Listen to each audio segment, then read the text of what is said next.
Y'all listen to Feel the Beat. Yeah, so yeah, I was just having great conversations with a bunch of people. Yeah. And like deep conversations. Yeah. And like learning a lot. Right. And then also able to have my own input about the things that we were Right. talking about. Right. Like intellectual ones where you're also able to add your own self-reflection to them.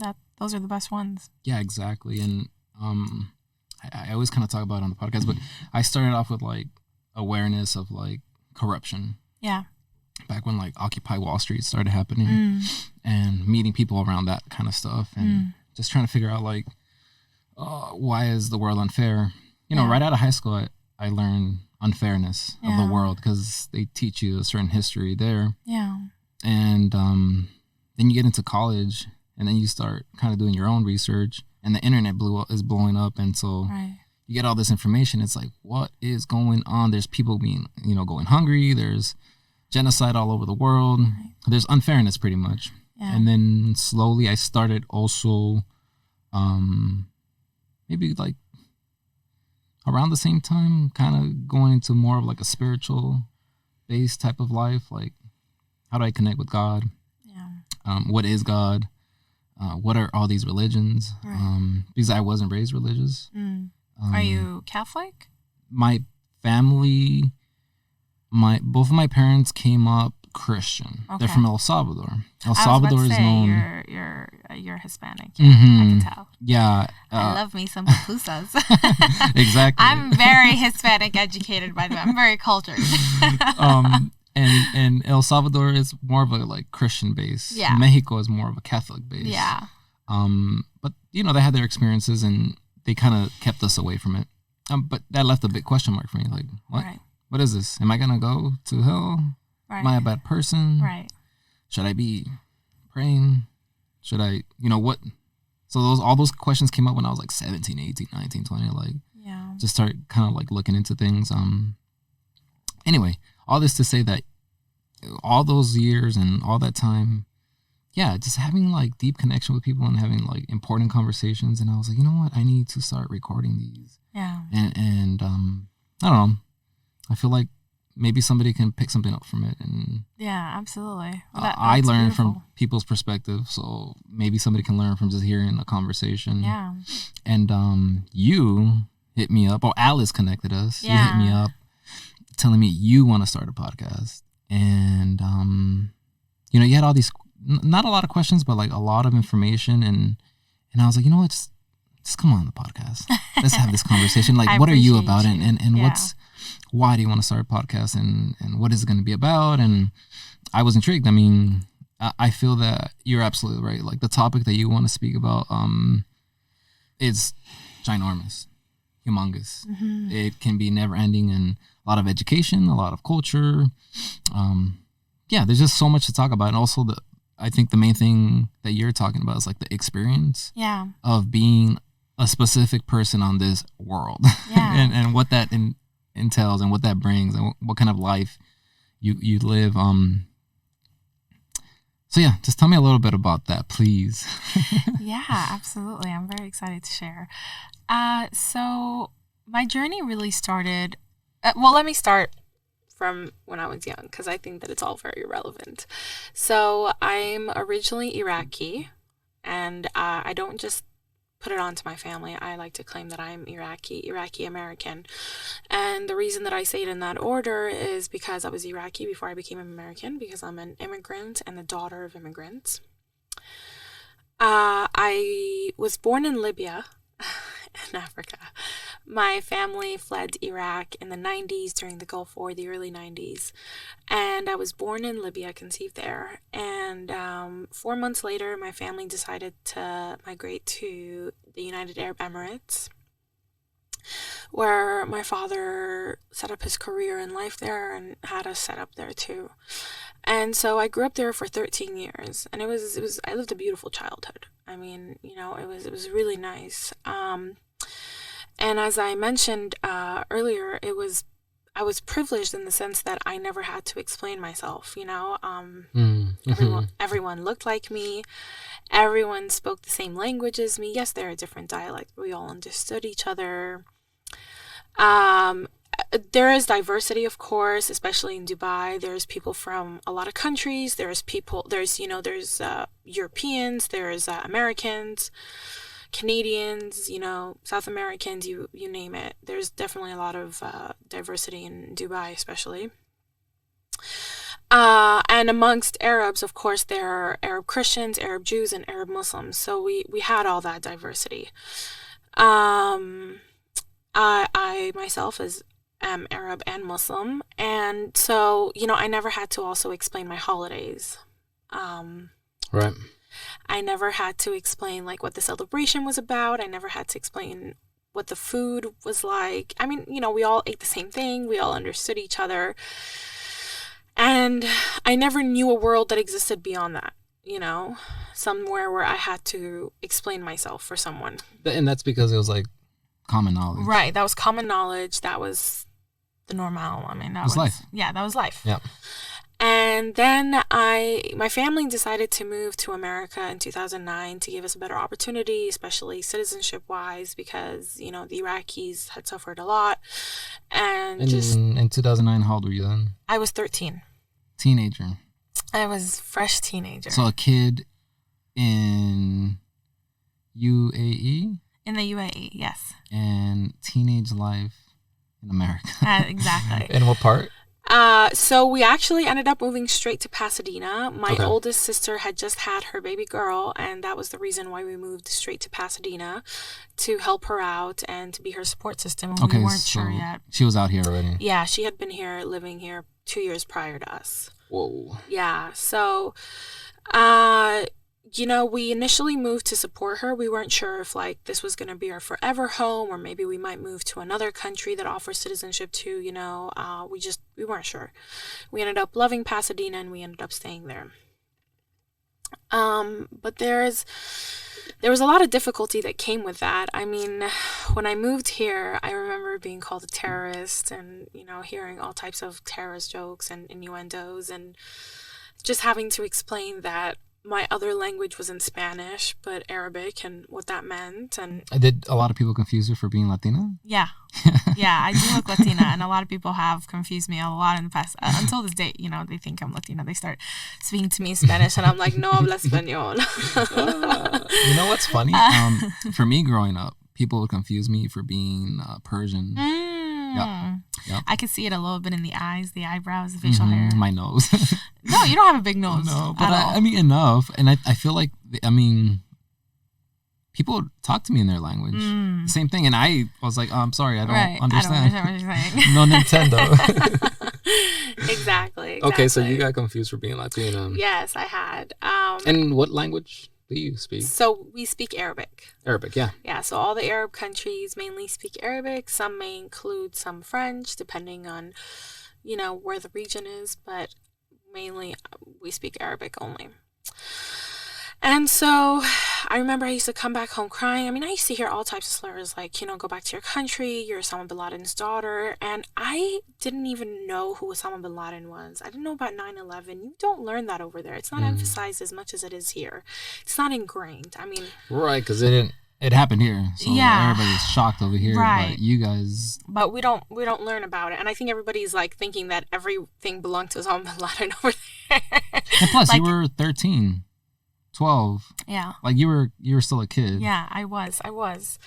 And so I used to come back home crying, saying I hate this life. I want to go back to my friends. I want to go back to a place where I was already understood and seen.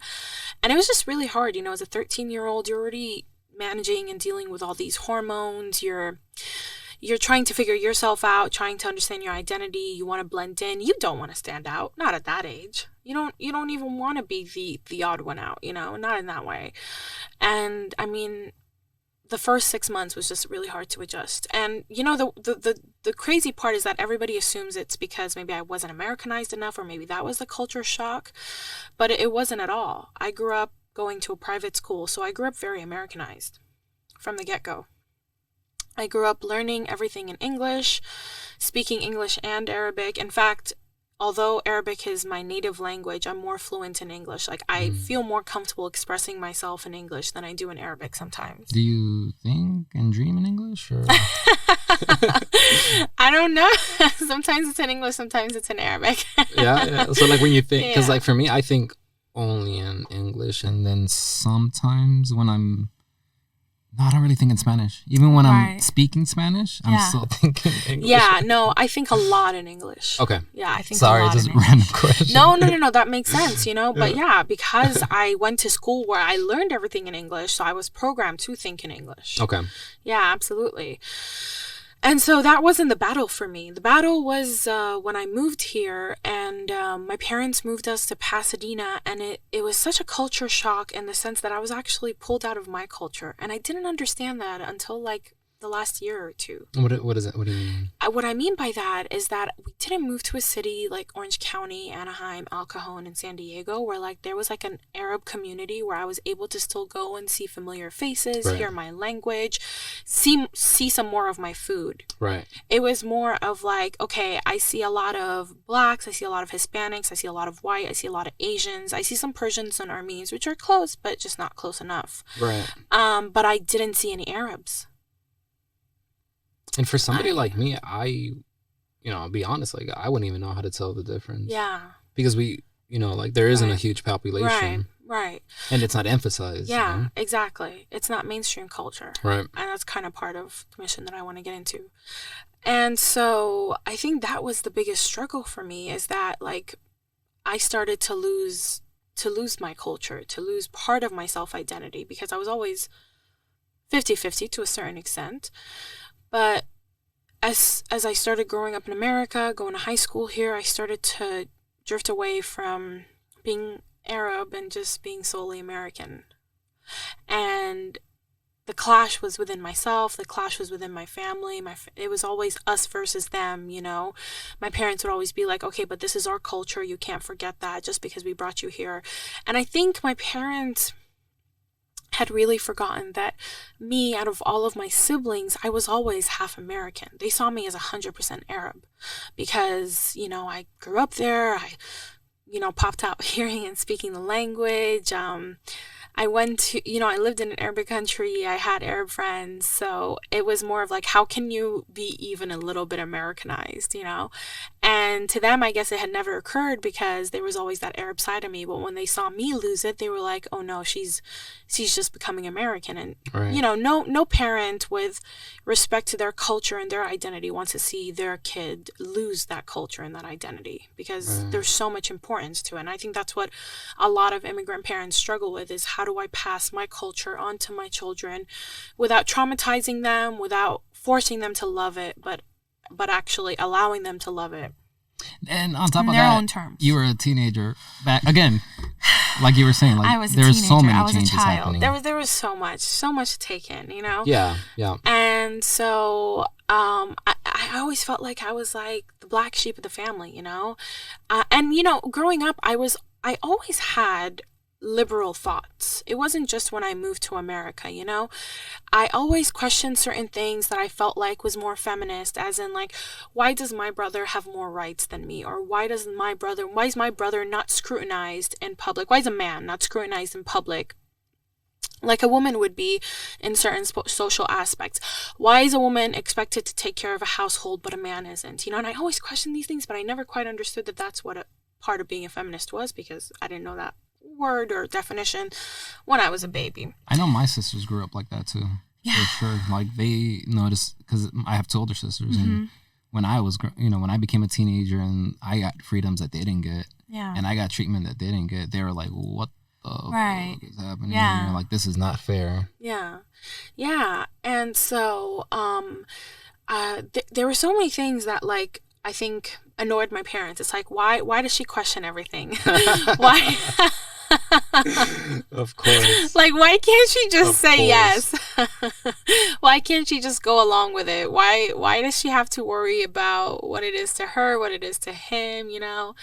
And I think that was another part of our clash. And I guess just all of these things adding up that just always caused such a tug and pull between me and my parents, you know, between them wanting to be more Arab and me wanting them to be more American. Now, don't get it confused. My parents are actually quite open-minded for Arabs.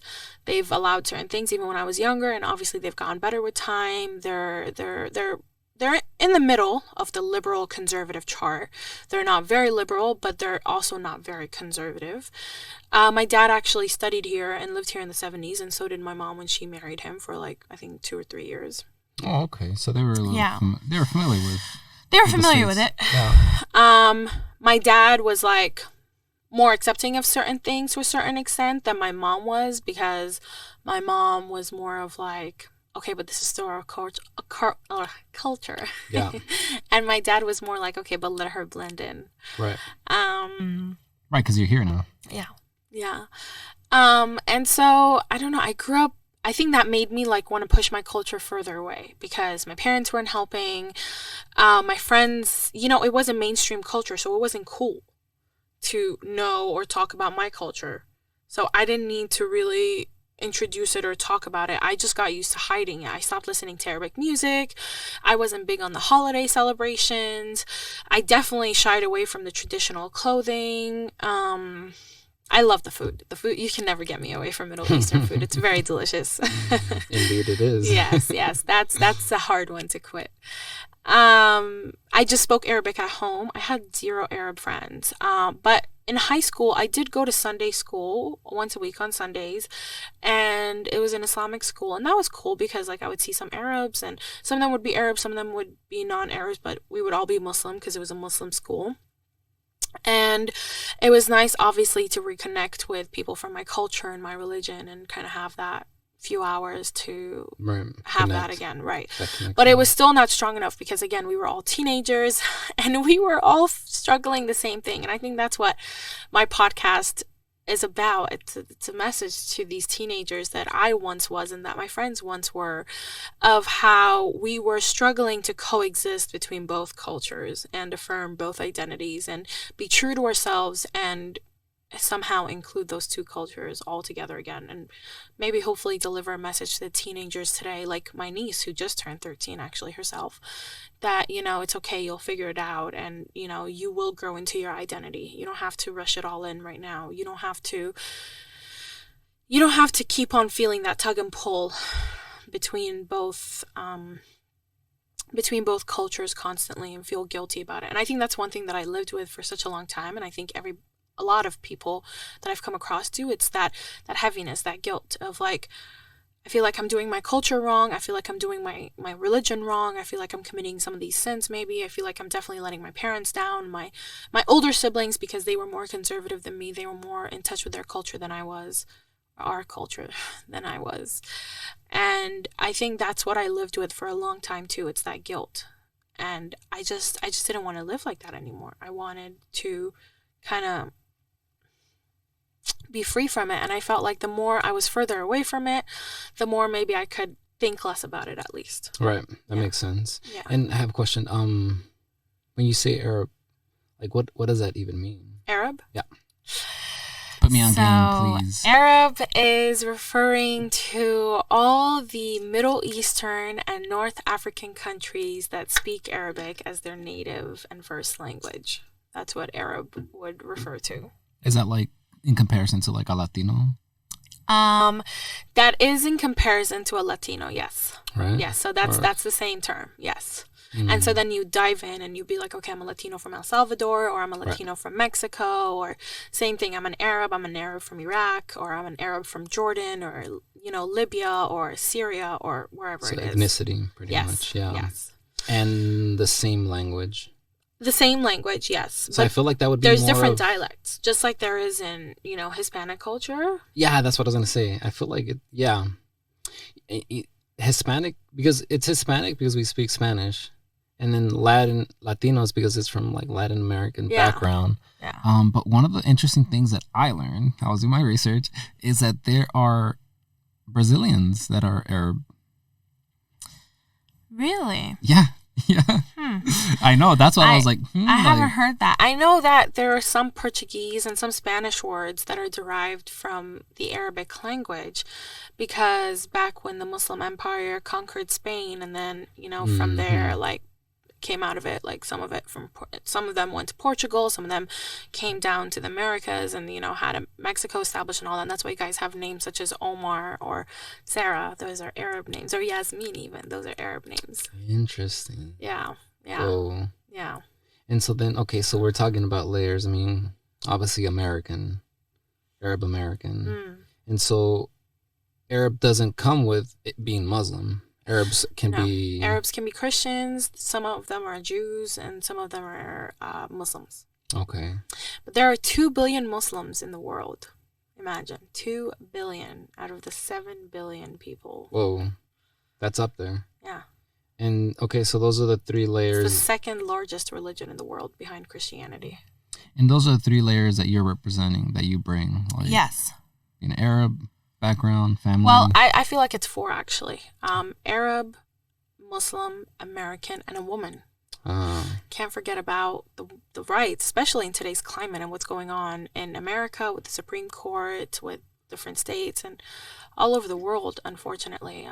I take that very strongly, and I'm very proud and very honored to be born as a woman. And I understand the heavy message and the important message that I carry with me, and that I must hopefully pass down one day to the future generation, because it's important to continue fighting for the rights that our ancestors have paved the way for us to do. So, yeah. Anything in particular? I mean, I'm not gonna get into the political parts just yet. I'm gonna stick to the culture first, but there's definitely a lot of political aspects to it that I'd like to dive into eventually. Part of it in the American world, part of it in the Arab world. It's all very relevant. So going back to your question, it's 4 layers. 4 layers. 4 layers. Yeah. So I think that those are big topics that I'm trying to address, but I think that there have been some amazing people in the past who have also, tried to pass down some powerful messages, and well, I just hope I can be one of them. Honestly, I feel like I talk about this in every single episode, but the importance of showing up. Yeah. The importance of showing up. Like, if you show up and do that, then you will be, you're bringing representation. Yeah. And familiarity. Yeah. For any kids, teenagers, even adults. Yeah. That can fit in one of those categories or all categories. Right. And actually hear the perspectives, hear the opinions, hear the truth, and get educated in these topics. It's funny because the times that I talk about it, it's about like more of like the spiritual community out here in LA, and how the domino effect that it's had, and how I've noticed just in the last maybe 6-7 years that because certain people showed up and were leaders, other people started showing up and becoming leaders as well. And it's inspiring. It's inspiring. Yeah. So like, imagine the ripple effect that you can have by having these conversations and bringing in people, younger people, older people. Yeah, I think that's a big part of my message. Representation has been such a big topic in America for so many cultures, so many races, so many people. It's a very personal topic, and I'm one of those people. I feel that my people are not represented enough, although there's a lot of us. There's, I think, about 3 million Muslims in America, and it's increasing. And a lot of Arabs in America, too, that are living here. And I just don't feel like we have enough representation in politics. Right.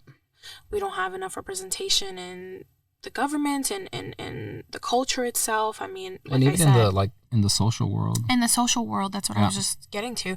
I don't feel like our culture is enough mainstream culture. A lot of people, not only you, but a lot of people don't know about a lot of our culture, and while I love explaining it, but what about the 13-year-olds and the 12-year-olds and the high schoolers that are just trying to fit in and don't want to have to always get badgered with questions, because they just don't know how to answer them, or they just feel embarrassed or shy or scared that they're going to be made fun of. you know? And so I feel like it would be much easier if at least some of that was in mainstream culture a little bit more, so that it lifts the burden off of the people who are not so comfortable always explaining it. But that's where showing up comes in, and that's where representation comes in. And I feel like a big part of it is on my people. Like, I want to call on as much as possible on my people to stop sticking to their clans, our clan, and and go out and show up to the community and to the public and say, like, hey, this is our culture, this is who we are, this is what we're capable of, this is what we bring to the table. Right. You know, because what would you say are ways people in your community can do that? Like, what are ways? I mean, obviously, besides you being a voice and a spokesperson, what would be other ways that people can show up to do that kind of stuff? I think just socializing with other cultures to help them understand. You know, like, if you had met more other Arab people, you'd know a little bit more about the culture, you know? And I think the problem with our people is that they love sticking to other Arabs, and that's great and all, but the other Arabs already know how good we could be. They already know how non-threatening we can be. The problem is, how do we spread it to the people who don't know? Because fear is part of ignorance, part of it is non-knowledge. Right. You know, the more you know someone, the less threatening they are. And that's just in our innate human nature. Yeah, for sure. We can't change that. It's fear or flight. Yeah. Yeah, I've experienced people being afraid of me just by the way I look. Right. You know, but the more they get to know you, I mean, I'm very happy to say that my family and I represent such a good example of our community, not to like just boost their self-esteem or anything, but seriously, I'd like to think that a lot of people who meet us are like, oh wow, like, you know, you're not bad for a Muslim, you're not a terrorist, you're sweet, you're kind, you're educated, you're social, you're respectful, you know, you're good people with morals and high standards. Yeah.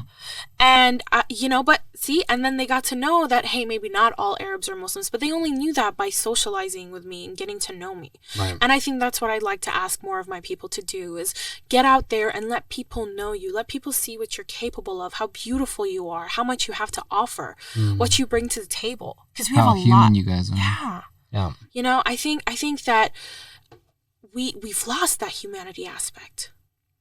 And I think part of it is because we're far. We're far, so we're not on anyone's mind. And it's a lot harder for people to consider us if we're not in their face.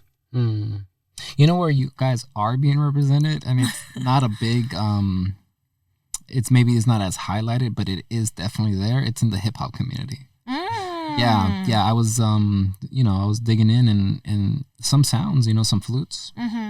Some flutes are from like, Muslim, Arab communities. Very cool. Some strings. Very nice. Yeah, there's also hip hop producers that are Arab and work with some of the biggest names and have worked with the biggest names. Yeah. Like some of the most popular songs are influenced by Arab sounds. Yeah, absolutely. Absolutely. I mean, there is some I see that. in that culture, in that representation. Yeah. And I do hear some beats and I'm like, ooh, that's sad. There's some Arab yeah, right? some Arab beat to it. And even some swag. Like even like I feel like you guys have your own swag, your own like. Oh, we definitely do. Personality, persona, like energy that you bring in. We do. Yeah, we do. For and sure. It's beautiful. It's positive. It's uplifting. It's loud. It's up there. Yeah. It's up there, and it's great. And so I think going back to that, actually, one thing that I forgot to touch up on is like history. I mean, going back to where I'm from Iraq, and I kind of had mentioned that in the earlier that Iraq is actually one of the earliest civilizations. It's definitely you're right. It's what Mesopotamia was. Yeah, when you look in the history books, when you go far back, Iraq. We're the ones who actually introduced law, who introduced writing, who introduced mathematics, who introduced language, who introduced math. I don't know if I said that or not. And introduced telling time. We existed before, the Greeks and the Romans. And then came the Egypt and the Greeks and Romans. And so I'm very proud to be Iraqi. But I also... I want the world to chill on having so much pride that they just want to put their country or their race as the number one and nothing else matters, or everything else is like far down below where nobody else could touch it or say anything to it because it's automatically offensive or culturally inappropriate and can get canceled. Oh. You know, let's not even get started in the cancel culture. We're in the era of cancellation. You know, sure. Yeah. And so I'm definitely not pushing for that. I'm just pushing for my people and for myself to be loved and accepted. You know, I think that and understood. Understood. Right. Oh, that is such an important word. Understood. I think that my people are so often misunderstood, and we're constantly having this emotional toll of having to pay for other people's mistakes and explain other people's mistakes. And, you know, I feel like I always have to explain myself to non-Arabs and prove my loyalty to America. You know, as if I can't be Arab and American. I can be only one or the other. Like if I start talking about the other country, especially Iraq, it's such a controversial topic because because it's the country that got destroyed by America more than once. Yeah, and then not just America. There's a bunch of countries there. Right. More than once. Right. Right. I mean, the British. I believe Russia was over there too. Yeah. And we're not talking about just like 10 years. No, we're talking about since the 80s, you know, like it's been a long journey for them. Yeah. Yeah. Yeah, absolutely. And so I feel like I'm constantly having to defend myself. And I just don't like that. I just want to be able to exist in a world where I'm not having to say like, hey, I love America, but don't worry. I'm still Arab. You know, and then I have to look at the Arabs and I'm like, but don't worry, I haven't lost my authenticity. But don't worry, America, I'm not a terrorist. Like, and I'm just constantly having to please both sides. Right. I think that's so exhausting. It sounds pretty exhausting. Yeah. Yeah. And I think a lot of my people have felt that at some point. And I just hope that there could be a journey of peace even for the person within themselves, you know. And I think that's part of like what I had worked on or started working on the last few years. And I think that's part of like the reason for my podcast is I think part of it is closure for some of the healing that I've done, you know, and the new experiences that I'm willing to welcome and embark on. But anyways, I'm getting too ahead of myself. So let me go back to my story. I mean, there's a lot of things I want to say too, but like it jumps into like geopolitical stuff. And yeah. I mean, there are layers to this. Like we're talking about the layer of religion, the layer of government, and then geopolitical stuff. And like there's so many things that have happened. Yeah. And so like the way you feel, I mean, it's justified that you feel that way. Yeah. Because there is a lot of ignorant people, you know, and then there's also ignorant people, like I would say, like myself, that although I'm not savvy, I'm still open, you know. Then there's the bad ignorance where they want you dead. They want you dead. They title you something because the news said that that's the way we should look at you, and that's the other problem. I mean, I grew up, and my father would tell me only believe 25% of the news. 75% is a lie. Yeah. You know, and unfortunately not everybody is raised that way. Yeah. So if they hear the news, goes in here, gets planted here, and then they start repeating stuff because they don't have a mind of their own. Absolutely. And so ignorance can be a good thing, a bad thing. Like there's so many, it's a wide thing, you know, like sometimes they say like ignorance is bliss too. Like yes, exactly. You know, there's so many forms of ignorance. And I can relate. I feel that just based on what I was telling you earlier, like just me walking down the street, you know, depending what I'm wearing, people might be scared. Women might be scared. Yeah. You know, like all these things, like men might not be scared, but they might see me as a rival. Mm-hmm. Just the way I look, not even doing anything, not representing anything, not trying anything, just being. Just existing. It just existing. So in that regard, I can understand a little bit of what you're saying in my own form. Like I'll never understand exactly what you guys are going through or what you feel, But in my own way, I can understand it in that regard where sometimes I have to slow down when I'm walking so people don't feel threatened. Yeah.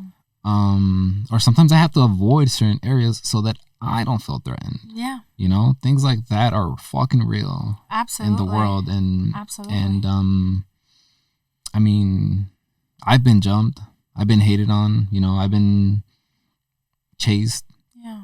And imagine that being amplified by like misinformation and ignorance, based on people thinking you guys are terrorists. And you know, like that's where I was like, there's a lot of stuff we can jump into, but it's like if you look at all the details, it's like, I mean,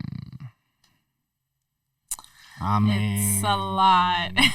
are we really looking at the right people? Like, do we know why we went in there? Right. Do we know why we went in there the first time? Yeah. You know, like, was there unfinished business? And like, this gets into like a lot of things that are like out of our control. So how do we control what we can control? Like, how do we amplify what we can't control? Right. Like, for example, I don't know here in LA, do you guys have like a day or a month that like represents your culture? Yeah, it's funny that you should say that. So there are some some associations and some clubs. You know, there's the Arab Networking Professional Clubs that's in LA, Orange County, San Diego, that I'm aware of in California, or Southern California, I should say. April's actually been declared by LA as Arab Heritage Month, but I don't see a lot of things done for it. Okay. And I think that's part of your question of what can we control. Well, I think what we can control is, again, doing our part to continue spreading our culture and our message in a beautiful way, that we are good people, that we are people that are not harmful, that we are people worthy of love, that we are people that are just trying to exist like everybody else, that our culture is something that's very rich and deserves to be seen like other cultures have been. And I think that's the things that we can control. That's things that we have power over, and those are things that we can make a lot of powerful change with. We can we can go a few steps forward, and not just one or two. And in a fun way too. Yeah, like absolutely. The food that you were talking about. Exactly. Or like the the food, music. like so many people know the food, some people know the music, the belly dancers, I mean, some people seen belly dancers. So it's really fun, when you get into these stuff, sometimes when people attend weddings and they get to see the festivities. So just having more of that interracial connection and diverse culture introductions, I think would do everyone a lot of good. I think that people would start seeing us in a better light, in a more positive light. Maybe we'd have to explain ourselves a little less, because they just be exposed to it. They just know it. They just know what it's about. Like, I don't have to sit and explain like what my Eid is, which is like a traditional celebration after the holy month of Ramadan, which is the month that we fast in, right? Or the other Eid. Eid is basically, the word means celebration, and so the other Eid, where like people go to Saudi Arabia and go to, the holy house of God, where they walk around and they pray, and then there is a celebration for that too. And so I feel like if people were more aware of these holidays, like I am with Easter or Hanukkah or Christmas, or Yom Kippur even, or, I mean, I even know about I don't know about a lot of Indian celebrations, but I know, for example, like the Festival of Lights, right? Diwali, I believe, and the Chinese Lunar New Year. So all of these things, I mean, I've gone out of my way to learn, and then part of it has also been like, it's just been exposed to me. Some of it I've learned maybe a little bit through my own research, but some of it I've been exposed to naturally. And so I feel like it would be really nice if other people can be exposed naturally to the Arab or Muslim culture too. You know who has exposed me a little bit into that? Just because I'm into the UFC. Khabib. And like there's some Arab fighters, yeah. Yeah, there is, yeah, and him talking about fasting and then visiting the Holy Land and like even if they are in a week of training or of competition, that they still follow, you know, their tradition. They still do the prayers, they still do the fasting. Yeah. And I've seen there's also it's called like a pilgrimage, right? Pilgrimage, yes. The pilgrimage is when you go to the Holy House in Saudi Arabia, the Black House. It's called the House of God, Mecca. It's in Mecca, the city. Yes, the city Mecca. And that's where you go and you pay respect to God and the religion, and you know, you're floating around, you're going in circles, and you're basically praying to God and connecting with Him, and really with your inner spirituality, and just reflecting on whatever it is that you need to work on. Right. We're all human. We're all human. We're all human. We're all human. We all have things that we need to work on. Yeah, and we might have different paths, but ultimately we're all looking to connect with a higher source. We're also looking to communicate through our prayer. We're also looking to receive maybe any like glimpse of messages from God, like God gave me a message. Yeah, absolutely. And it's just in different ways, in different traditions, and I've always said it like, you know, since I didn't grow up religious, like, whatever takes people to the light, whatever, you know, takes them that direction, then that's what's important. You know, if following these things, whatever it is, whatever religion, whatever tradition, if following those things and practicing it makes you a better human being and brings you a little bit more calm and tranquility in life, because life is going to be hectic, then so be it, you know, like as long as we have respect for each other and being open-minded, then we should be good, you know. But obviously they're back to that word ignorance, you know. Yeah. And maybe not being open. I mean, even within our own, like even with us, like when I grew up, I remember Catholics and Christians, you know, kind of like bashing at each other. And I remember going to Bible study for something and them bashing on the other religions, and I'm just like, this doesn't sit right with me. Yeah. I mean, I can actually definitely relate to that. That's another problem with my culture and my people, and I think part of the things that we can control, it's how much we fight with each other when we have a bigger problem out there. We have a bigger message to get out there, a bigger dilemma that we need to work on, you know? We already have enough people hating on us. We cannot keep hating on each other. We cannot have problems. For example, within Muslims, there are two types of Muslims, Sunnis and Shias. Let me say it in proper Arabic. Sunnis and Shias. And with I'm Sunni, there's some differences, but there's always problems between them, you know? Like even when I get asked like if I'm a Muslim or not, I get the deeper question, or the more, you know, secondary question, which is, okay, so now what type of Muslim are you? Are you Sunni or are you Shia? And I'm like, what does it matter? I'm Muslim. Muslim, yeah. It shouldn't matter. It shouldn't matter if if you're Catholic, if you're Protestant, if you're Orthodox. Like it shouldn't matter if you're Muslim, if you're Shia.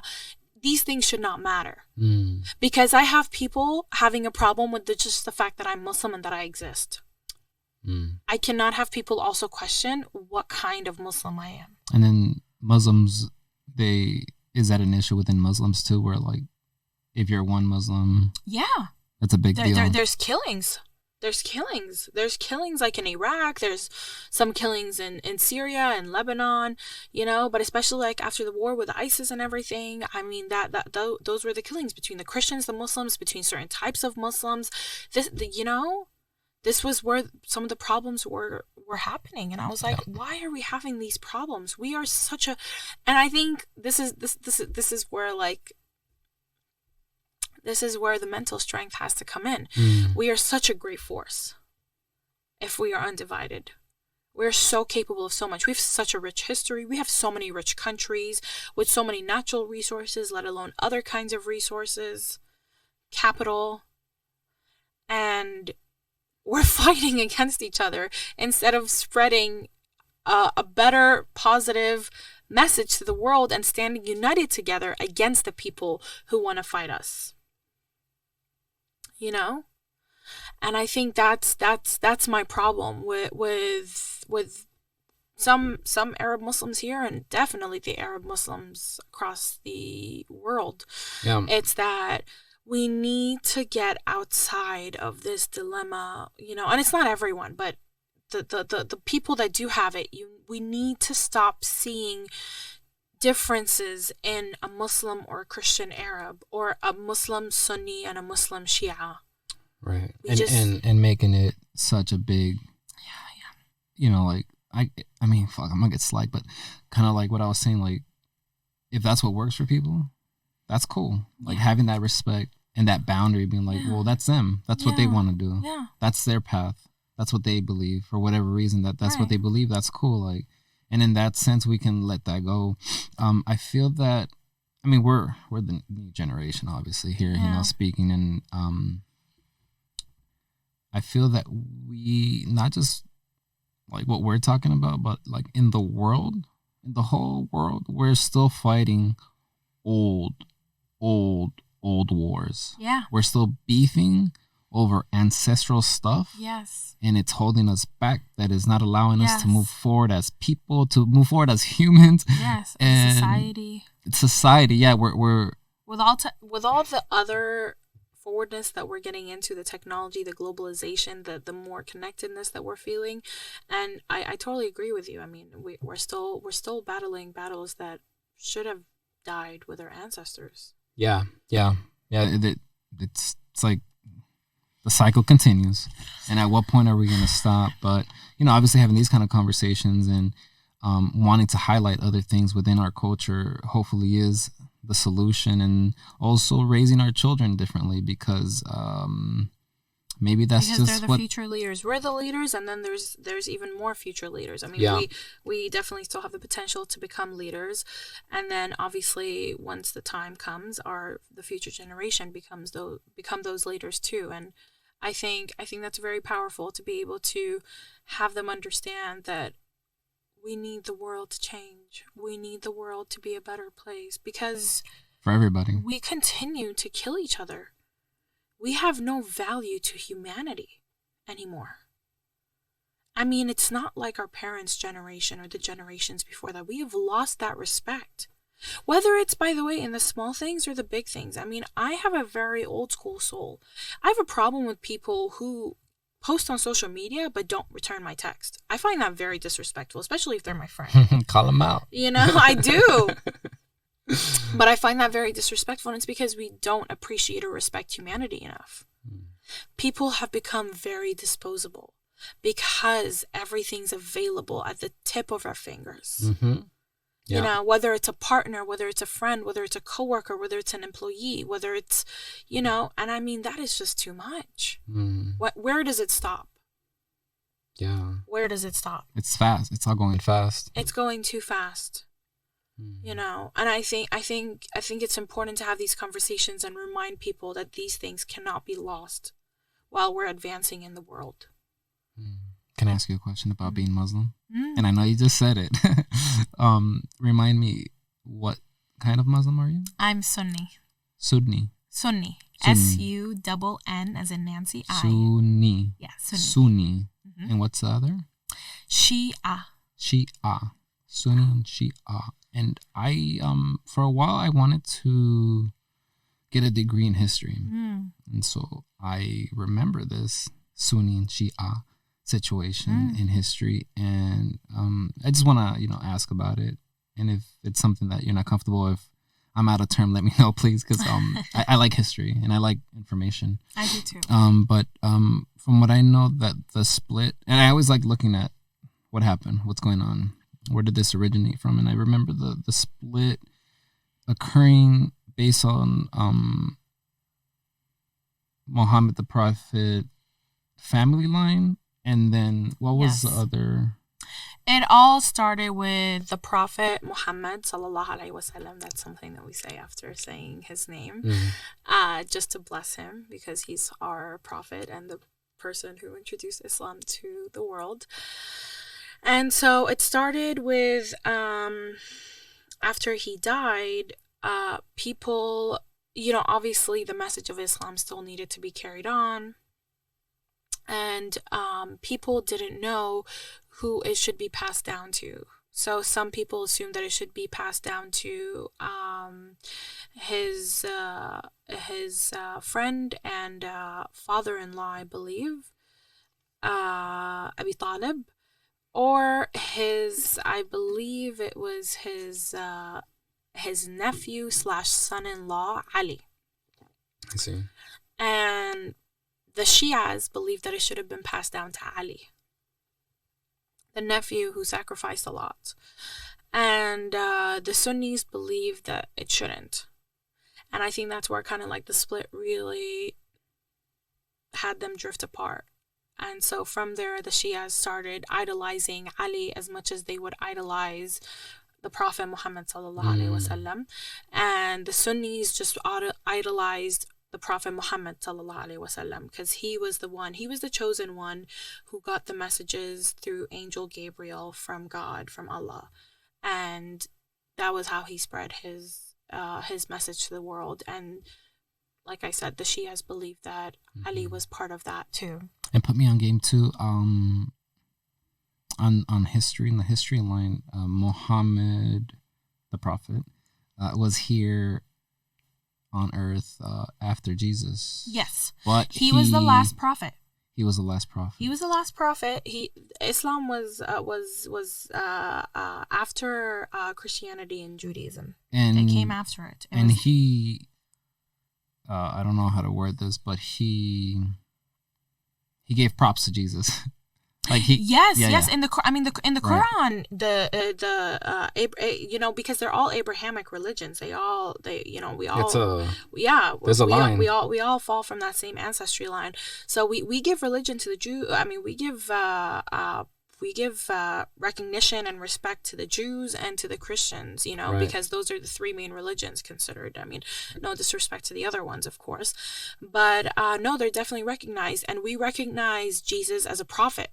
Right. We just don't recognize him as a son of God. Right. But we recognize him as one of the prophets, the prophet who carried Christianity and introduced Christianity. And Moses, the prophet. And before, so you guys go back and then Moses. Yeah. So there's like a line of history that they and all the prophets, and we recognize them all as prophets. We just recognize, so the biggest pillar of Islam is that God is the one and only. He shares no brothers or sisters, no siblings. He has no parents, and he has no sons or daughters. He's the one and only.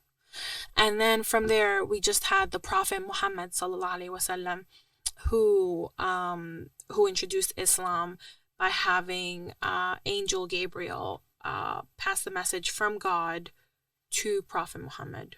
In your book, the Quran. Okay. And that's like, so the Quran is very special because the Quran has never been altered or changed. All throughout time. Yes, the other books have been altered and changed, but the Quran has never changed. I didn't know that. That's very interesting because I do remember when I was doing like my my spiritual journey or like my religion seeking situation that I was in. I do remember a big thing for me was like this has been not just translated but interpreted by so many different people. Yes. So there was always like a big question mark. Yes. I didn't know that about the Quran. Yeah, so the Quran has never been altered, has never been interpreted, has never been changed. Now, of course, you have people who are, ministers of religion and sit and preach and all of that. And yes, they have their own interpretations, but the Quran itself, the words from God, they have never been altered. Very interesting. Yeah. Yeah. Okay, let me go back to the original story so you can. Yeah, sorry. I know. It's so many cool topics. I told you I'm big on history. Yes. So like that was for me. That was like, all right, I kind of remember this stuff in college, and I was just like, let me ask a couple of these questions just so that I scratch that itch of that knowledge because I can get down a little bit. I'm right. I know a little bit of what's going on over there. But what did you? Alice is reaching out. What did you want to jump back onto after that little history lesson? Yeah, I was gonna jump back to just how I came to the whole podcast idea in the first place. Yeah, for sure. Yeah, for sure. Yeah, definitely. Yeah, let's do. Okay, sorry. No, you're good. Let me just. Maybe she's texting me too. Yeah, can I call her? Call her. Yeah. Oh. Hello? I'm so sorry. We're still here, and I'm not checking my phone out of respect. Do you want to come here and see us? Well, the thing is that I have Carlos as a sitter, so I'd rather just go get him, and then, yeah. So we can just reschedule. Don't worry about it. I didn't drive too far. Okay, I am so sorry. No, it's okay. It's okay. All right. Okay, my love. Charlie says hi. He's right Hola. with me. Okay. Hello. Okay. Okay, my good. love. We'll talk later. Okay, bye. I'm sorry. Don't be sorry. It's cool. I get it. Okay. Wait, so the podcast. Right. So we were in my high school journey. So then, I had drifted kind of far away from my culture, my religion, part of my identity throughout high school. And really, when I got back into it was when I was 18 and I met someone special. He was my first Arab Muslim boyfriend. And it was a beautiful relationship, regardless of its flaws. Because it had some flaws, which is why it ended. Especially at 18. Come on, we all do, right? Well, we were together for 4 years, so it Okay, was serious. Cool. Yeah. Mm. But I learned so much from it. And it was so beautiful to be able to share my language and my culture and my religion with someone and not have to explain myself again. We go back to that, It was so natural, right? Because he knew it. He had experienced it. He was raised with it. And it was my first experience with someone who was not related to me that I got to share my culture with. Because all I did was do it in the house with my family. And after that relationship ended, I started to have a hard time with my culture again. I started not wanting to listen to the music again, not wanting to go to certain restaurants. I had a lot of things associated with him. It was really hard. And it hit me. I was like, oh my God, the way that I fell in love with my culture through him, by falling in love with him, I was like, I don't want to lose that. I started to realize how beautiful my culture was, how special it was, how unique it was, how much it had to offer in a beautiful, positive way. And I was like, you know what? I can't allow him to claim my culture, our culture. In the end, I was also an Arab. It wasn't like I was, an American or Hispanic or an African American person coming into this culture. I was an Arab myself. I couldn't allow him to claim it after that relationship ended. I couldn't let him walk away with that. And I realized the most important person that deserved for me to share that culture with was myself. And that was when I started my healing journey on so many things, my spiritual health, my mental health, my emotional health, really working on me in a big way. And I went back. I honestly actually started Googling my culture all over again and some questions that I had, because there were some things that I remember that I learned, some things that I had blocked, some things I had forgotten. So sometimes I would ask my parents and sometimes I would Google it myself. I would read. I love to read nonfiction. And so sometimes I would read articles or, books, whether it's whatever it was, And it was just so nice to be able to see my culture in a different lens. This time I was seeing it through a mature, confident lens than I had ever before.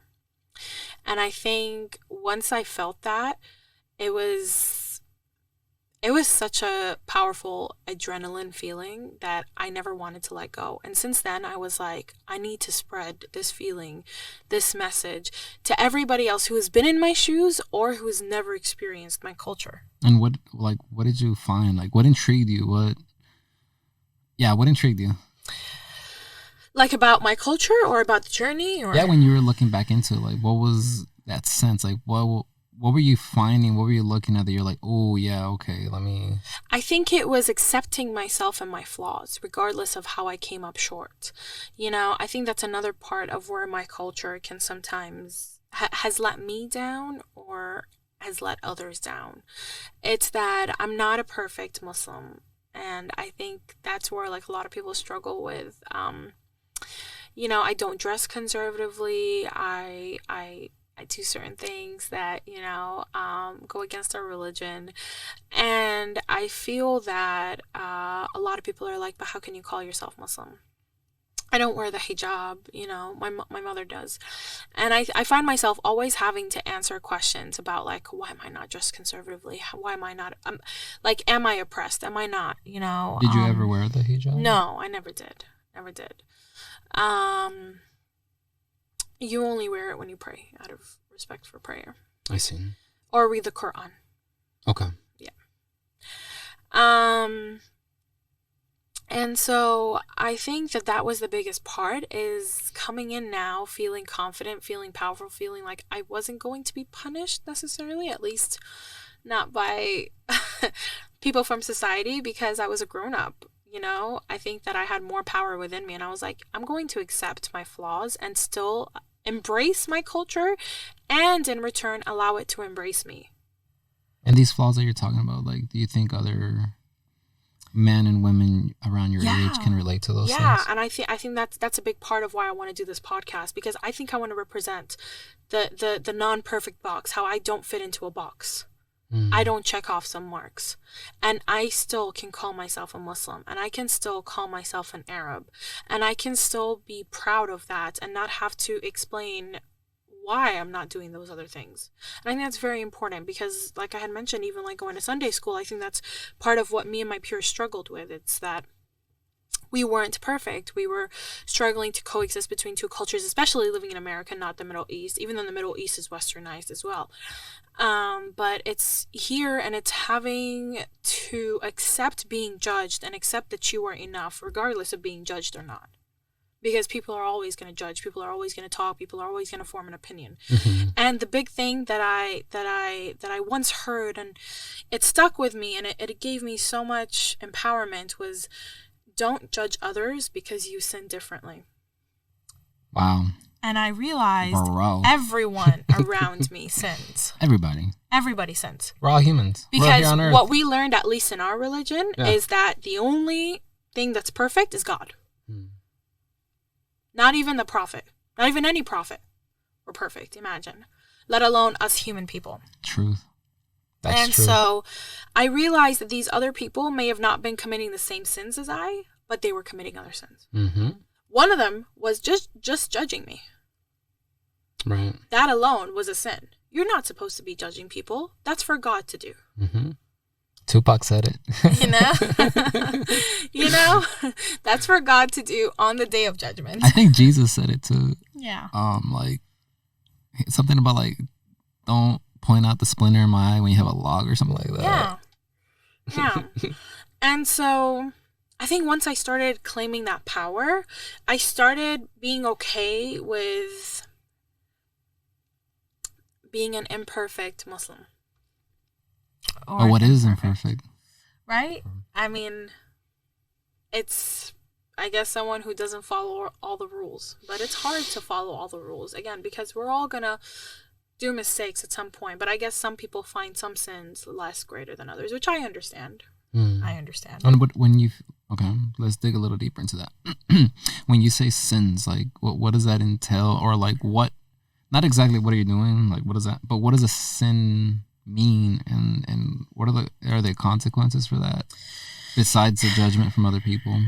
Yeah, I mean, I think that there's definitely judgment from God. To the way we were taught to see is that there's a day of judgment, and there's heaven and hell, and you rack up good deeds, you rack up bad deeds, and you end up going to heaven and hell accordingly, whichever one is more. And you have two angels on each shoulder, and your right side records your good deeds, and your left side records your bad deeds.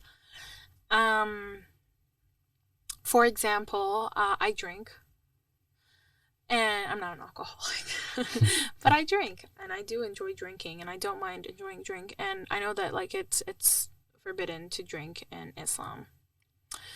And I think that, like, that's a big no-no and a huge taboo for a lot of Muslims, right? And I don't pray.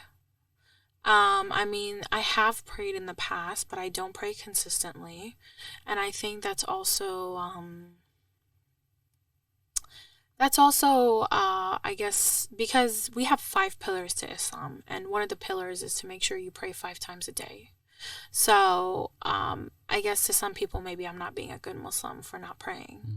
You know, there has been years where I have skipped fasting the month of Ramadan or just not committed to it fully. That's also not being a good Muslim in some people's eyes. So I guess it's all these things, you know? Yeah. Of having to carry that weight and that burden of not exercising something perfectly or close to perfect. And do you think that a lot of the Muslims are doing, not a lot, but maybe the ones around you, is everybody following suit the way it should be? Or No. Right. And I think that's what I started to see and realize. And you know what was beautiful is that my own parents didn't judge me. And I think that's what I loved about them, you know, and I want to include that actually in part of my journey because that's something that I realized. And this is where I say that they were very open-minded and somewhat liberal. They never forced religion on us. They always allowed us to explore, not explore as in like explore other religions. I think they would have been maybe pissed off if I was like, okay, I'm going to go convert. I'm sure they wouldn't have been as happy because they want to pass down their own religion and have me pass it down to my children one day. But in the sense that they were like, they never grabbed my hand and forced me to pray with them, or they never told me you have to fast or else you're gonna go to hell, or you know, you're not our daughter anymore. Or, like, we're very disappointed in you. You know, they were always like, okay. What was beautiful is that they implanted the core values that I needed since I was a little kid. Right. They taught me what was right. They taught me what was wrong. And they set an amazing example. Oh, they set amazing examples. They prayed. They fasted. They're such good, kind people. They give back to their community.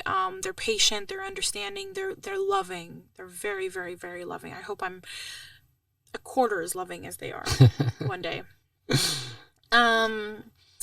And so I think that was so beautiful because when I came back to my culture and my religion, I came back on my own terms.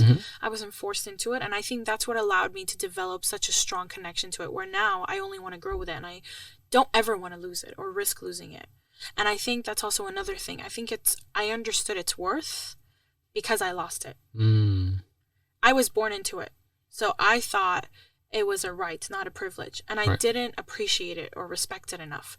But it wasn't until I lost it and I worked hard to gain it back that I felt like, wow, this is something important and powerful. This is a very beautiful, strong identity, whether it's being an Arab, whether it's being a Muslim.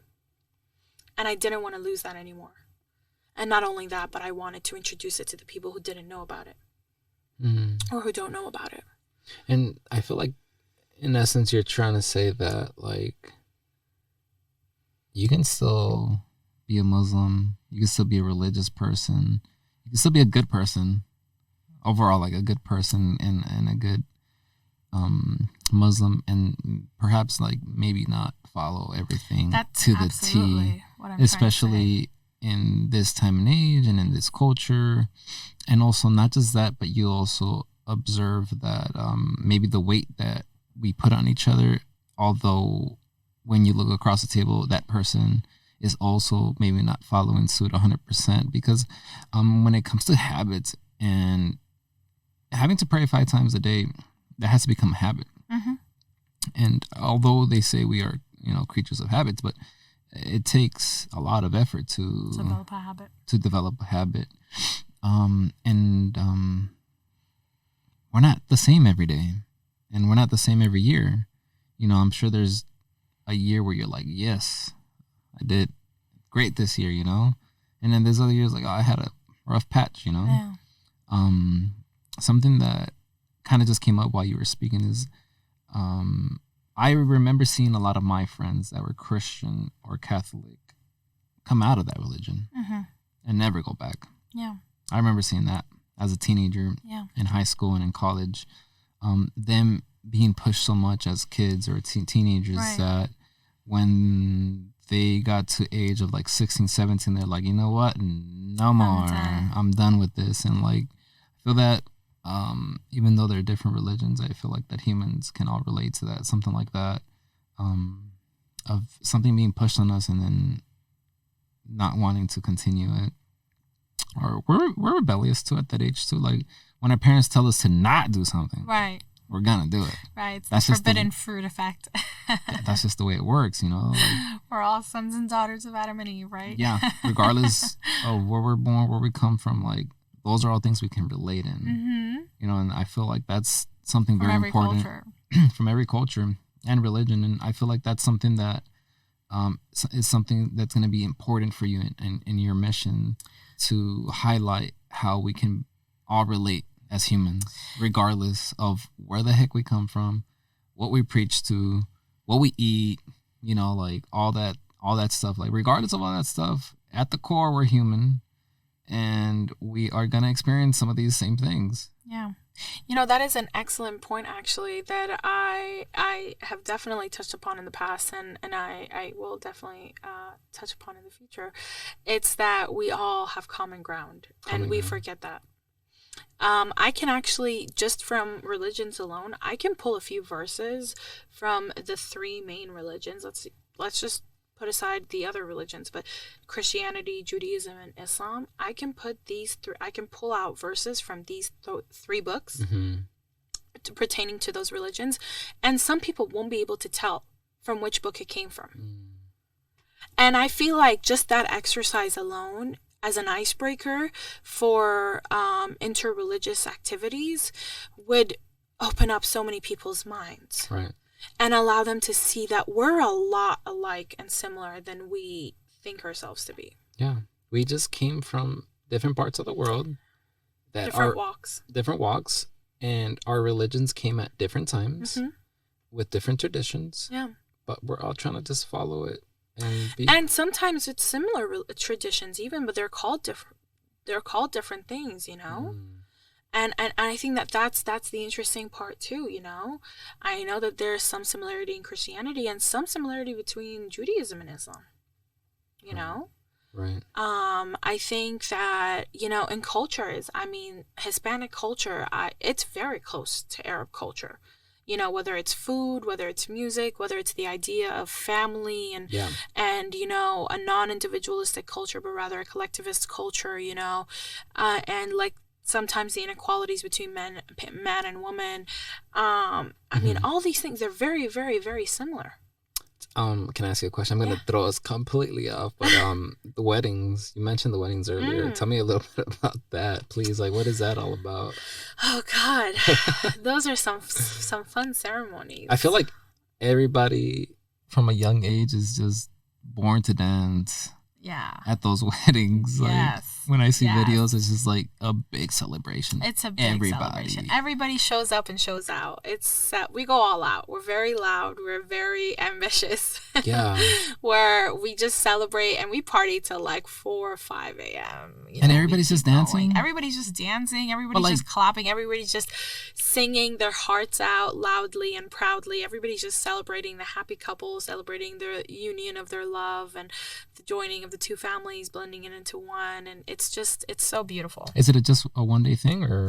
It's just a one-day thing. Yeah. However, I mean, there are many celebrations that things that happen before the actual big day. Right. So like, for example, in the Muslim religion, so the groom and his family come and ask for the hand in marriage of the wife to be. Now, in modern day, it could be where like the groom first comes and asks for the permission just so they could do, you know, the proposal, because that's been more of the thing where like, you know, where more of like the American side or the Western side comes in and people want the big grand proposals nowadays, because back with my parents' age, like that didn't happen. You just come and you ask for the hand in marriage out of respect, you know, because you gotta walk in through the front door. Yeah, I mean, I feel like that's still like a very honorable traditional thing. Like if the opportunity is there, like go Right. ask for the hand Right. before you propose. Right. In secret, maybe. Right. so there could be a Right. big proposal. Right. So sometimes, like, it could, exactly. So either in secret, or maybe they do the big proposal and then they come and they ask for the hand in marriage. But it always has to be out of respect for the bride and her family, that she's being taken seriously. The husband and his family, not just him. He cannot show up alone. He must bring his guardians, whoever that may be. If he doesn't have parents, it's his older siblings, it's uncles, it's aunts, it's whoever it is that are alive. They come, they show up, they go to the bride's home and they ask for the hand in marriage. And they read what is called Al-Fatiha, which is the opening verse of the Quran. Okay. And basically it's to bless the union. Okay. And to start on a good page. And then from there, there's another ceremony called Katb al-Iktab, which is basically the signing of the documents, the religious, because there's like the government law, and then there's the religious law. Okay. And that's where like people are, that's where the Katb al-Iktab are where people doing the religious aspect of it, where they come and they bring in a sheikh, which is basically the priest, and he brings his book, and there are 2 witnesses from each side, and there are the parents that are giving away the children, and they are, there's some religious stuff said, and then their names are documented down so that they are married the Islamic way. And they're given the blessing from the religion. And then, of course, you go to the courts like everybody else, and you get a marriage license. And then different cultures have different things. I have a very close friend who is Libyan. Okay. So she's from North Africa, which is, I'm starting to learn that, like, people from North Africa, like the Arabs from North Africa, whether it's Egypt, whether it's Libyan or Moroccan or Algerian, they're a little bit different than the Arabs in the Middle East in terms of their traditions and customs and culture. And it makes sense, yeah. Yeah, and it's beautiful, though. It's very cool. And, so what she's doing is different than, like, what I've seen with friends of mine back home when I watch their stories or hear about their weddings, or what I've seen my sister go through, because I have an older sister who got married at some point. And so what happens after the sheikh comes in, and then, they get the marriage license, then the celebrations begin. So the celebration that we really do is basically the Arab bridal shower. It's called a henna party. Have you heard of what henna is?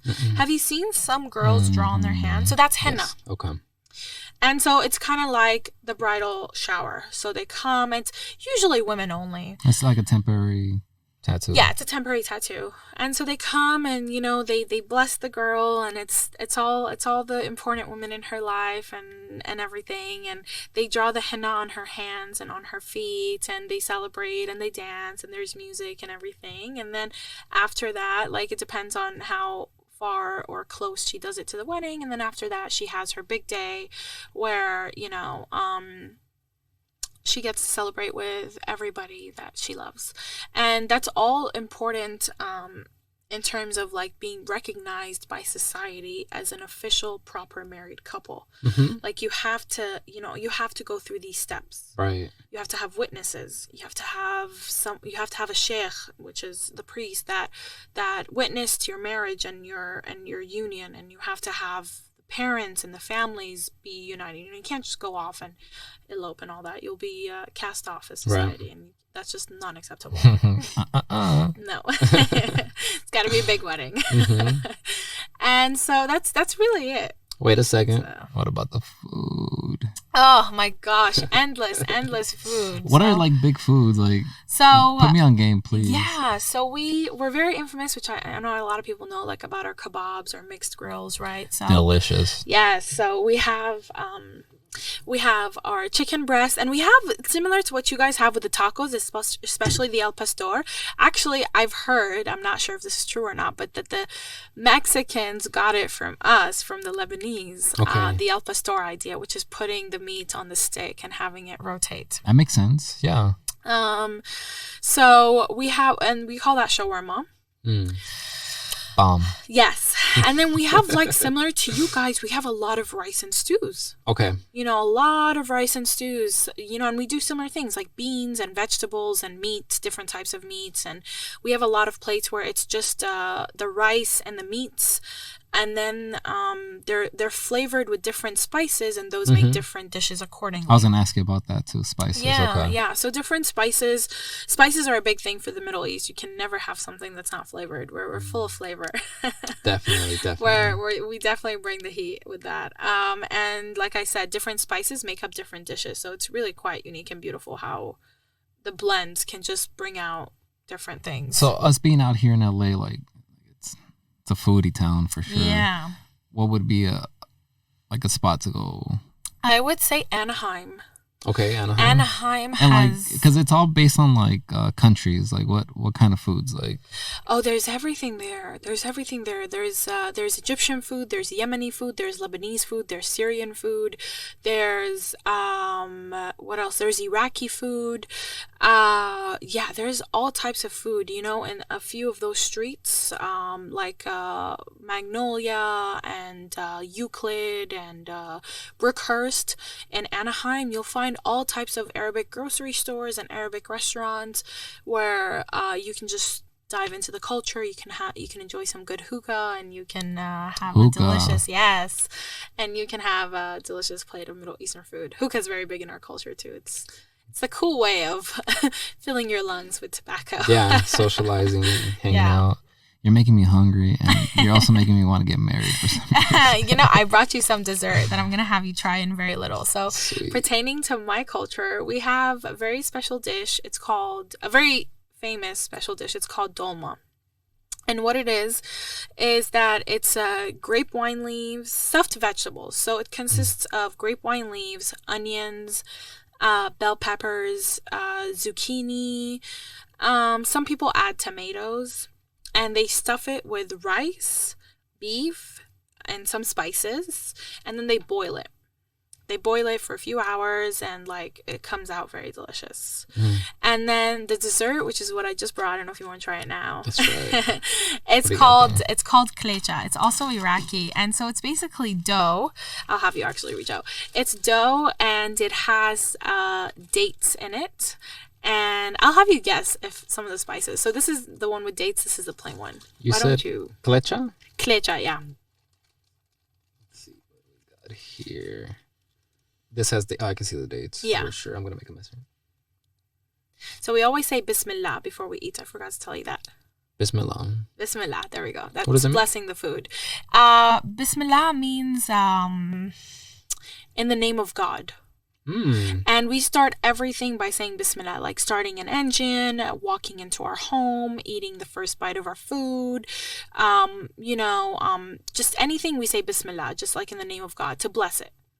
God bless this. God bless. What do you think? Bismillah? Bismillah. Bismillah. What do you think? It's delicious. Yeah. Can you guess what other spices are in there?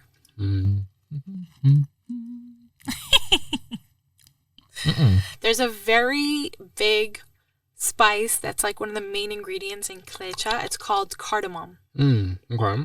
It's very, very good. It's what makes the klecha very unique. Is it like a powdery type of taste? Or what am I tasting there? It's the cardamom. There's a lot of flavors. Yeah.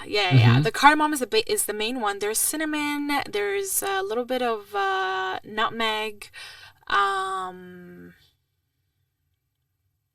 Maybe some clover in there. Clover? Maybe. I think so. Yeah, maybe some clover in there. I think there's clover, cinnamon, nutmeg, and a lot of cardamom. Where'd you get it? This is actually homemade. No way. Yeah, I didn't make it. Who made it? A friend of the family did.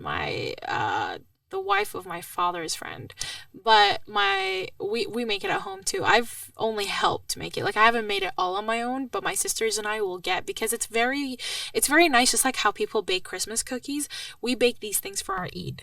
So That's we'll get awesome. together and we'll bake these stuff for our Eid. I gotta try that one though. Oh yeah, Don't be please hiding do. from us. No, please do. They're so good with tea or coffee. You know. Oh, Yeah, go for it. Okay, let's see. So yeah, that's usually how we eat them, and sometimes we dip them in like our tea or coffee, and we have them, and we'll have them with like, our Turkish coffee, or with some Arabic tea, like the dark red tea, and Bismillah. Bismillah. Bismillah. Bismillah. Bismillah. Yep. Bismillah. Bismillah. Let's see. And what is this one? This is just plain one. This isn't stuffed with anything. So we make them, well, some make them with 4 kinds. And so the 4 kinds are plain, or with dates, or with walnuts, or with pistachio. Yeah. I want tea. Right? I know. They're the best with tea. It's really good. I'm so glad you like it. This is all for you. Heck yeah. For you. Here you go. Oh my God. What I a blessing. Enjoy it. Yes, absolutely. See, and this is how like people get to connect. They get to connect through food, through music, through these special little things that allow cultures to get to know one another and introduce each other. And there's that familiarity and non-threat. Yeah. Just like about pupusas. I love me some pupusas. Right? Just the way you know about pupusas. Yes. The same thing. Like, about it. I love pupusas so much. I had them catered for my birthday one time. Oh my God. That's what's up. I had a truck come. You might have been like a Savi in the past life. Oh, I was definitely Hispanic in a different life, because I'm obsessed with like so many countries in the Hispanic world. Oh man. I love a lot of stuff. Have you been to any country? I went to Mexico for one day. Okay. Because I was on a cruise, but I definitely want to go to more countries. Like, if you could, where would you go? Oh gosh, my best friend, the artist that I told you about, that's helping me with my logo, he's actually Salvadorian. No way! Shout out to him. What up? Yes, what's up, Nate? So he's Salvadorian. Definitely Dominican Republic. I want to go there. Let's see, where else? I'd love to go to even Alice. Alice is Guatemalan. They have a lot of ruins over there. Yeah, I'd love to go to Guatemala. I want to see Mexico again, obviously, in a better way. Like, stay for a longer period of time and really get to explore some of the beautiful cities that they have going on. I love tequila. That's my favorite liquor. Oh, then you need to go to that city. That's what I'm saying. Yeah. That's what I'm saying. Yeah. I'm telling you, in another lifetime as a Hispanic, because I can handle my tequila really well. All right, it's a little bit of controversy. Would you date somebody from Mexico? Yeah, I would. Yeah, okay. Yeah. No. I totally would. Actually, I've dated.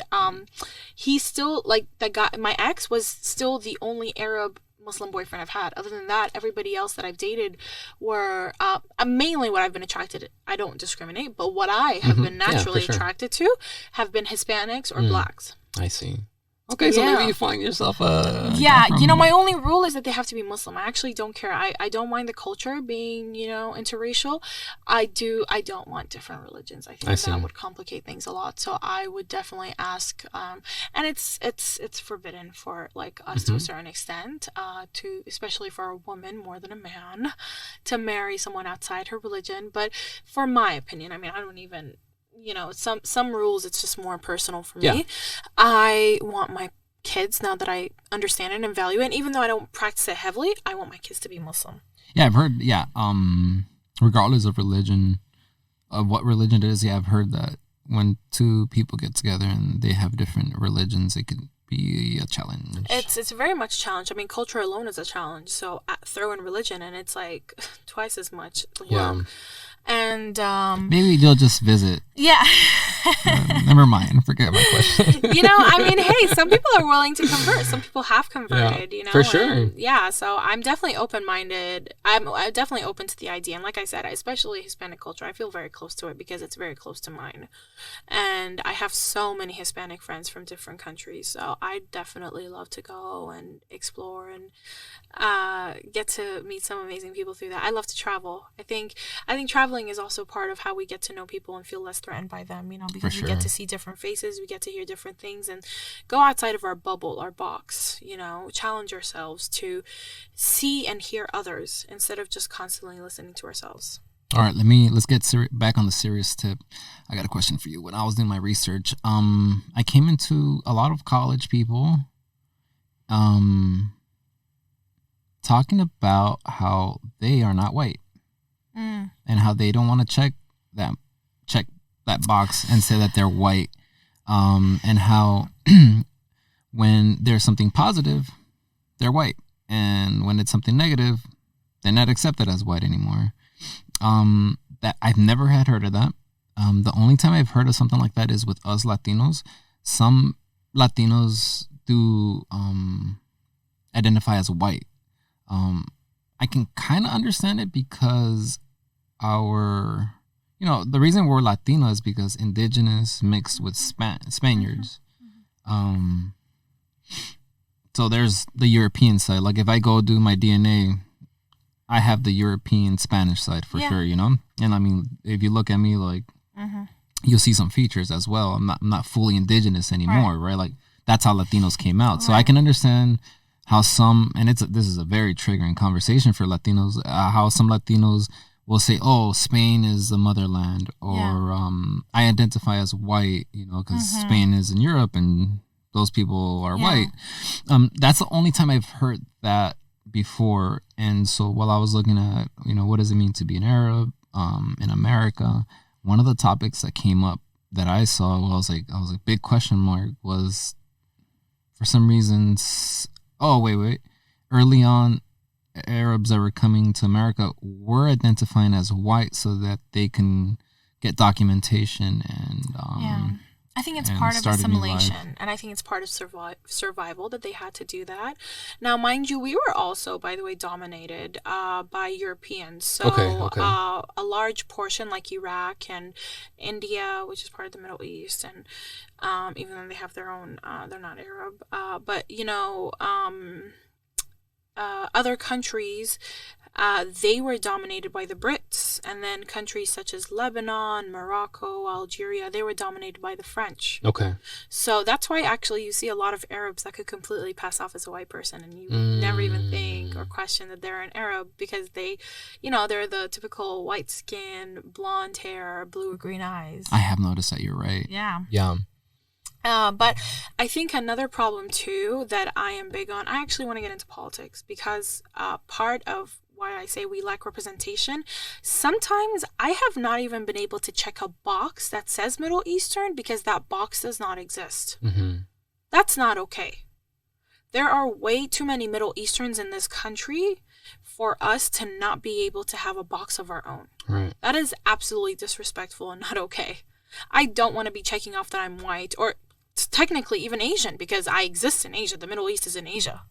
That's something else I heard, where like you guys didn't have options, and the closest things were Asian because it's in Asia. Yeah, and or white because some people might, because like we think about it as skin color. Like Caucasian or what have you. And I think that's part of the lack of representation that I also speak about. How do we not have a box after all these years? With the millions of people living here, how do we not, or thousands, maybe not millions, although I think it's millions. I think it's millions, yeah. How do we not have a box? And I think that's part of my problem and my mission of the representation, of having people put some respect on our name and for us to have a seat at the table. I think that my mission is, and this is why, and I feel like everything happens for a reason. My life journey, why my family brought me here, why I'm continuing to choose to live in America and not go somewhere else, is because I need the Western world to see us. The Eastern Hemisphere understands us to a certain extent, but the Western does not. Right. And I need more people to start understanding us and to start defending and protecting us. I need more allies. We need more allies. We need more people speaking up for Palestine. We need more people speaking up for Lebanon. We need more people speaking up for Syria or Yemen. We need definitely more people speaking for Iraq. We don't even have our own other neighboring countries speaking enough for us. We're too busy hating on each other. But you know what? Let me not even get into that. That's fine. That's not my problem at the moment because I'm working on the Western Hemisphere. I think too many people have been focusing on the Eastern Hemisphere and they haven't understood, or maybe they haven't tried to tackle, maybe they've understood, but maybe they've been overwhelmed, that the bigger power is the Western Hemisphere. How do we get Americans and Europeans part of the United Nations to stand by us when there is heinous crimes happening against us? When there are killings of journalists and innocent people in Palestine, when there's poverty that people can't find anything to eat in Yemen or Lebanon or Syria, that their currency is not worth a dime. And when they're trying to flee the countries, there's nowhere to go. There's nowhere to go because nobody wants to accept them. Because they're seen as a threat. You know why? Because they won't assimilate. What makes us unique is our diversity. That's our power. And that's what I won't allow to die. Not with me, at least. And that's what I started understanding and respecting. That's what I hope to pass to the world in my lifetime for as long as God will have me live. And if I'm lucky enough one day to have children. I think that's something that I'm very big on at the moment. How many kids do you want? God. Is there a number? Yeah, I think I'd like 3 or 4. Big family. Not so much. I mean, compared to other Arab families, but yeah. Yeah? What is a typical family size? I mean, they love to reproduce, man. Like anywhere from 4 to 10 children. Oh, wow. Okay, so 4 is like a minimum number.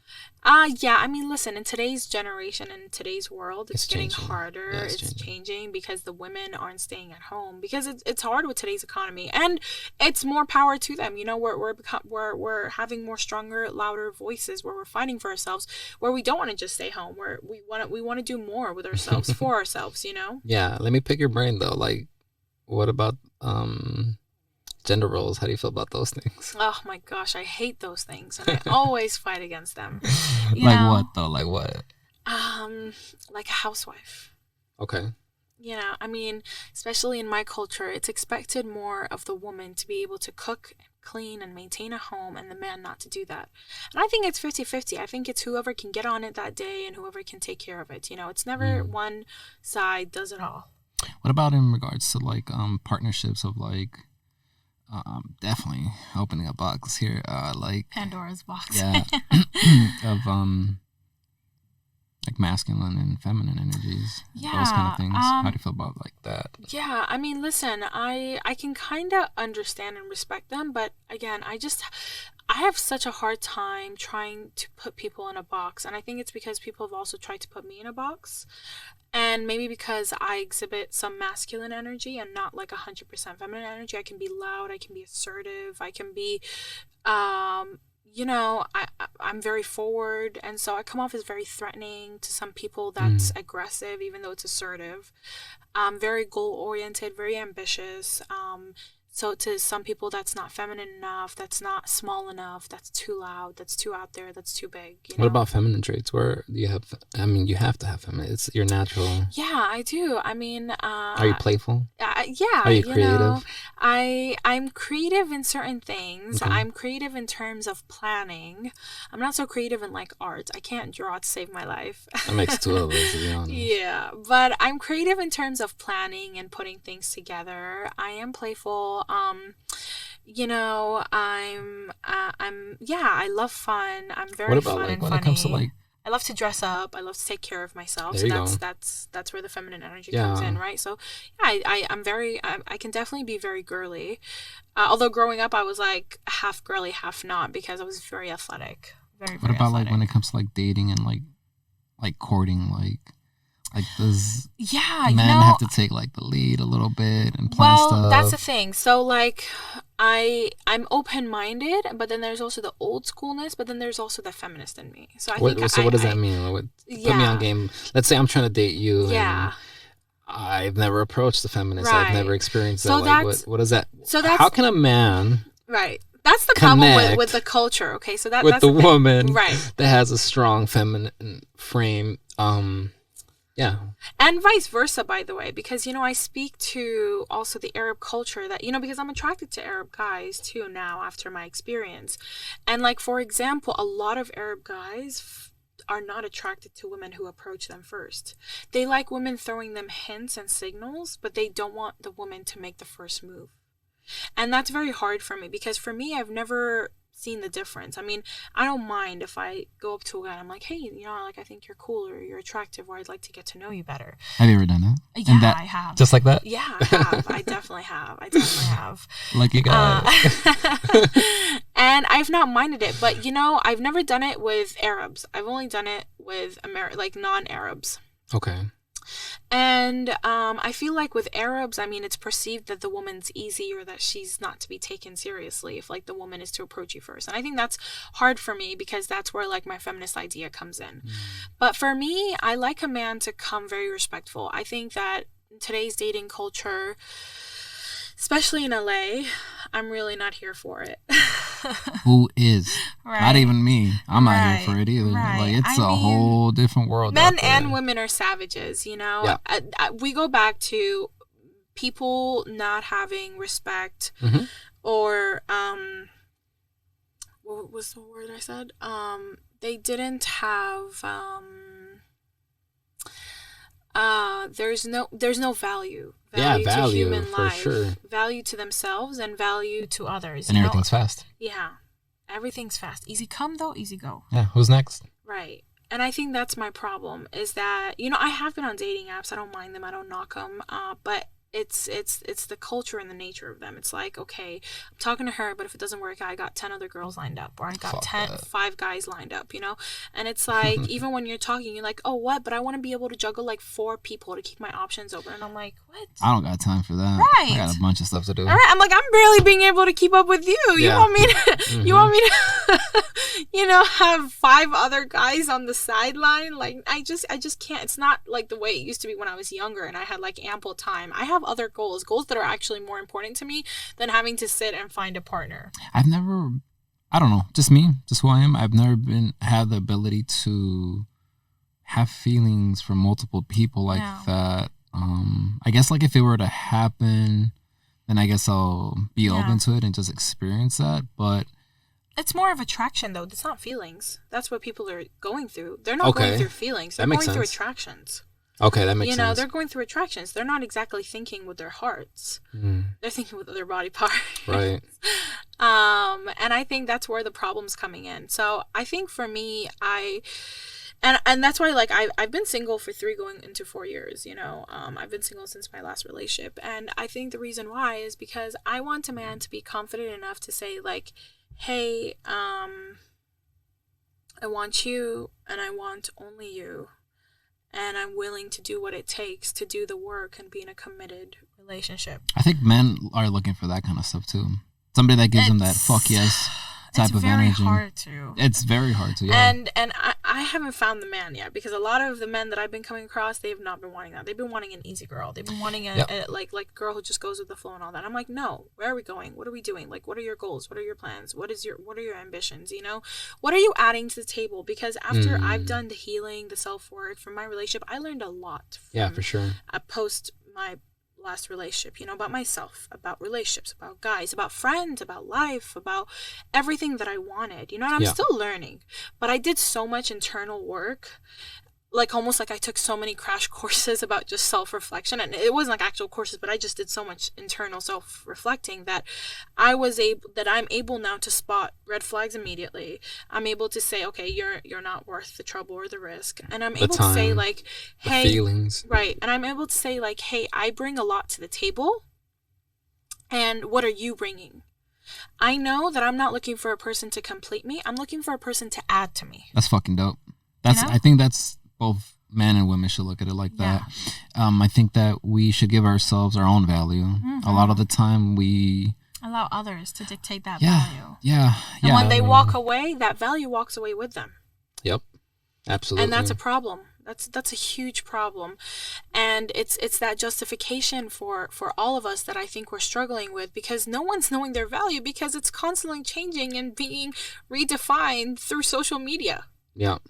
Yeah. You know, I mean, don't even get me started with social media and how like people just look there for their to be valid, to have a dopamine drop in their brain. You know? Yeah, I think that having your own value is very important. Like giving yourself value, seeing all the things that you bring to the table as a person, and then also being okay with rejection, also being okay where other people are, because sometimes we put expectations on other people, so we start developing feelings and it feels nice, and then that kind of like fogs our vision for the person that we're talking to. Yeah.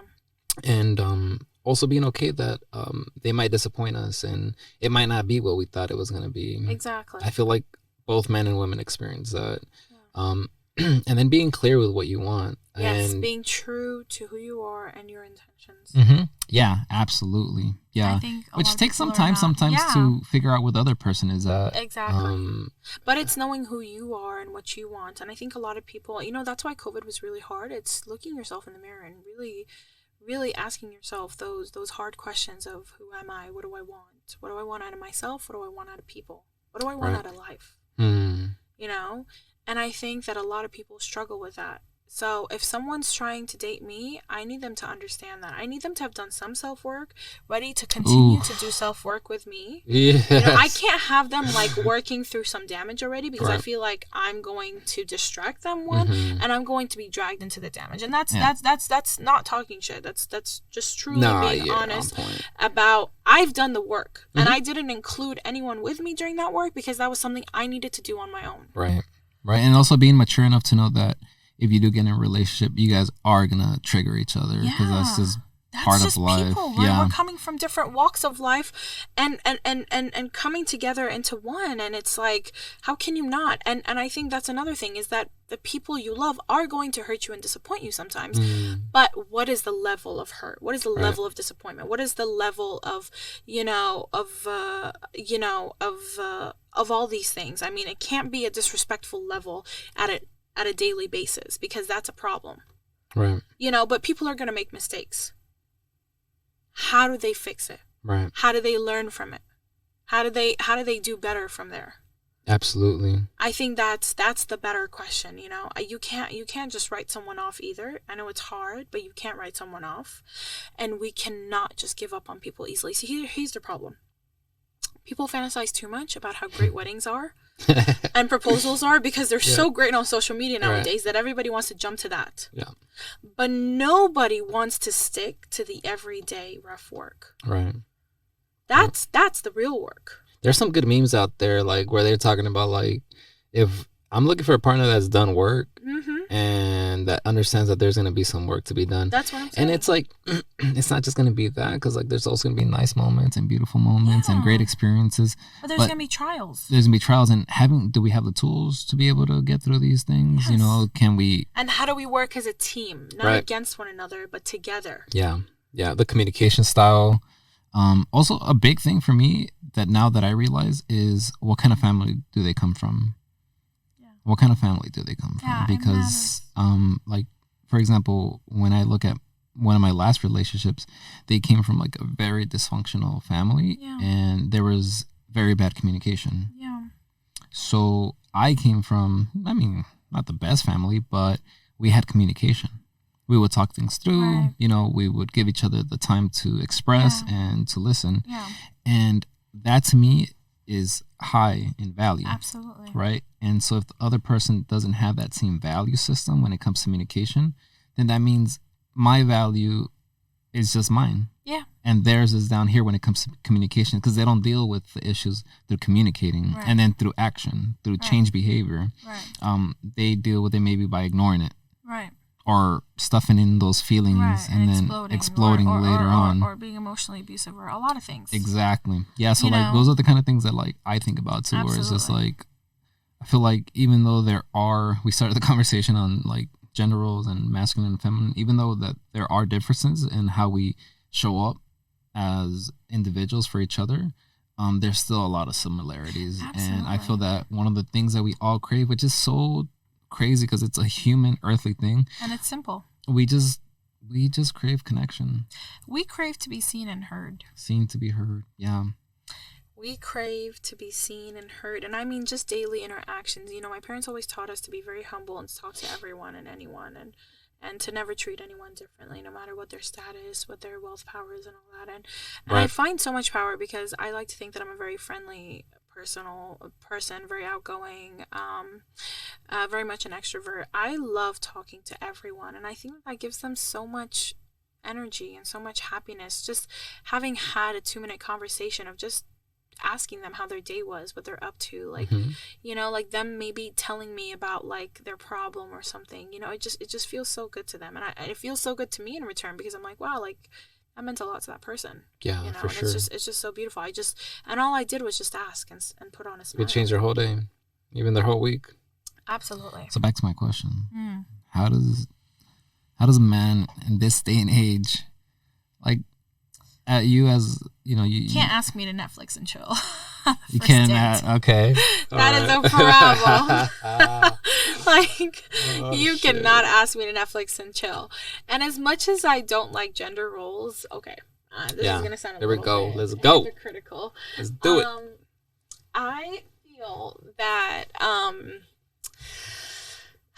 gonna be a little disappointed if the man makes me pay half and half on the first date. And it's not because I'm using him for money, or it's not because I can't afford it myself. I can afford it. You said 100%. you would be disappointed? Yeah, I would be Okay. disappointed. Okay. It's just more of like chivalry, more of like, what are they capable of? Are they able to handle a household? And we're talking about the first date. Okay. Yes. All right. It just speaks a lot to the manners of a man. You know how I look at it? And I've been single for quite a while, and I haven't really been dating here and there, but not too much. The way I look at it is, I know I can take care of it. I got this shit. You know, that's not a problem. Mm-hmm. I just want to see where she's coming from. Is Right. she gonna really let me pay the first time, Right. or is she gonna Right. want to pay? And go half absolutely, and half? I've heard that. I've heard that from men. I've Yeah. heard that from men. Yeah. And you know what? I do understand that it also gets expensive. I know that some men, it's like, okay, well, I'm taking her out. I'm expected to pay for everything. Like, I just spent like $100 or like $150 on like 3 chicks or something, you know, and it gets expensive for a person who's not like obviously a millionaire. Right. It adds up. So I do understand and respect that. But yeah, I mean, it's not even like, you don't even have to take me out to dinner. Take me out for coffee. Mhm. Take me out for coffee. For sure. $4 or $5, maximum $10. Yeah. But I think you gotta pay them first. Yeah, you gotta pay the coffee date first. You know, like you just gotta pay. You know, and you know, I'm a very simple person. I mean, I come from a well-off family, but I'm a very simple person. I'm not gonna take you to a 5-star restaurant and Right. make you pay. Yeah. You know, I don't care. I don't care if we grab some pizza and go to the picnic and go to park, and just like get to know one another. Right. I really don't mind. But for me, it's more of like a man who just shows that he has some manners, some values, someone who is family oriented. But how would you say that the feminine part of you that's very potent, like, what's the difference between that and just traditional dating, I guess? Like, how does that make things different for you? Or if anything? Maybe not just for you, but just in general. I think what is kind of different is that, like, I don't want a man to take care of it every single time. Like let's say for the first date we went out for movies and dinner, then I'll spot one of them. Okay. Like, I'll pay for the movies, you pay for the dinner, or you pay for the movies, I'll pay for the Right. dinner, you know? Right. And we go out the second time and, like, I'll split it with you, or, you know, so forth. You know, I like to pay for myself, and I like having that power, too, because I've always been raised that if the man pays for you, you owe them something, or you give them some of that power, and I've never been a fan of letting go of my power, you know? Especially to a person that I don't really know. Right. So I think that that's where, like, the feminine energy comes in, where it's like, okay, like, I'm able to hold my own, I'm independent, I'm not trying to use you, or like, I'm not here for the money, I'm here for the experience that I'm going to get out of it and what I'm going to learn about you, you know? Also, I feel that I can just hold my own in so many ways. Yeah. You know, and I don't need to I don't need my looks to even, like, get me far. It's beyond that. You know, and I think that's where my feminism comes in, is that, yes, I have the pretty face. Yes, you know, I do well when I dress up, but what do I bring beyond that? Where's my intellectualism? Yeah, for sure. What value do I offer? What personality traits do I have? I mean, at this point, men have to be looking at that too. We can't just be intrigued by just by what we see. Like, there's that to have a deeper. Like, if you're just trying to Netflix and chill, then all right, so be it. Whatever you see, dale. But if we want something deeper, a deeper connection, there's gonna have to be more deeper, like characteristic, and like you're saying, like value and stuff like that. Exactly. For sure. Exactly. So yeah, I mean, I think that's really it. But I think that when I want a man to approach me, I just want to feel like his intentions are true. What I mean by that is that, you know, you're not trying to Netflix and chill again. You're not trying to. Right, because you know if they come in with that energy, then they're just looking for the next. Yes. Right. Yes. And here in LA at this time, you know, and to me that's a privilege. Like to be with me, to just get to know me. At this point, I do consider it a privilege because I am able to offer so much, and I don't want to be able to give that to just anyone. Right. You know, and so I'm very careful with like who I even go out with, even just on dates. I feel like, you know, a person who's confident, like a person who's able to take charge, I think that's very attractive for me because I'm an alpha woman. So a person who's like not taking charge where like they completely take away my choice or my opinion, right? But then at the same time, they're able to decide things and get things done because I get things done. Right. And I don't like passive personalities so much. I mean, I don't mind them in my friends, but I don't like passive personality in my boyfriend because I feel like he's going to be my little bitch. I'm going to walk all over him. And that's just I heard that. Take notes, buddies. That's truthfully true. so. It's absolutely true. Then you become the mom. Yeah. And then become the son. Yes, the caretaker, you know? I think, and it's very hard. It's a lot harder said than done. I mean, it's a lot easier said than done. I think that there is, and it's very rare, but it's very beautiful when a man is graceful enough to know how to manage, how to be tough with the world, but how to be soft with you. Definitely. There's a lot in that, a lot to unpack. But you can't start off like that. No. That's where you build. No, that's where you build the trust and the rapport. Yeah, for sure. That's where with getting to know one another, you're able to be vulnerable with one another. But what I'm saying is that I don't want someone who from the get-go is extremely aggressive. Right. Or someone who's like, oh my God, whatever you want, you're so amazing, you're so beautiful, you know. I just want a little balance. And then like we grow from there. Yeah. And you know, I get to see more of his personality. Like, are you more that way? Are you more that way? Are you actually balanced, you know? And that kind of stuff takes work as a man. Yeah. Like some of the stuff can come natural. But you have to also look into your past and be like, well, how did I get these personality traits? And why am I being lazy about certain things? Because a lot of it has to do with being lazy, to be honest. Like, put in the work, put in the thought. People nowadays are lazy. Even women.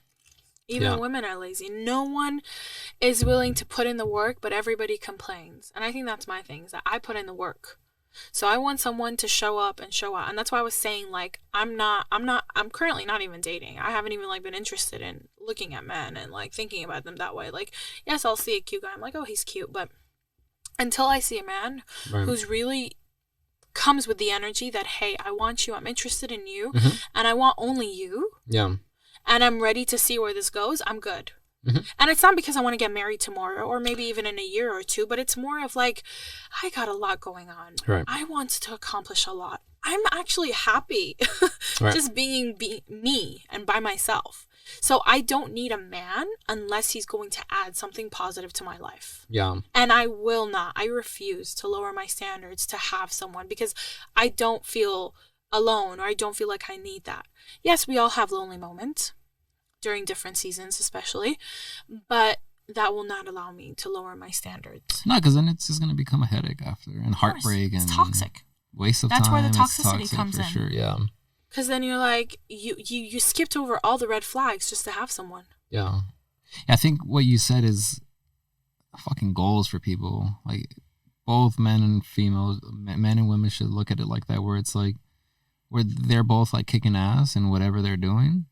But at the same time, when they're together, there's like a softness. There's like a world that they've created that couldn't be created in any other way.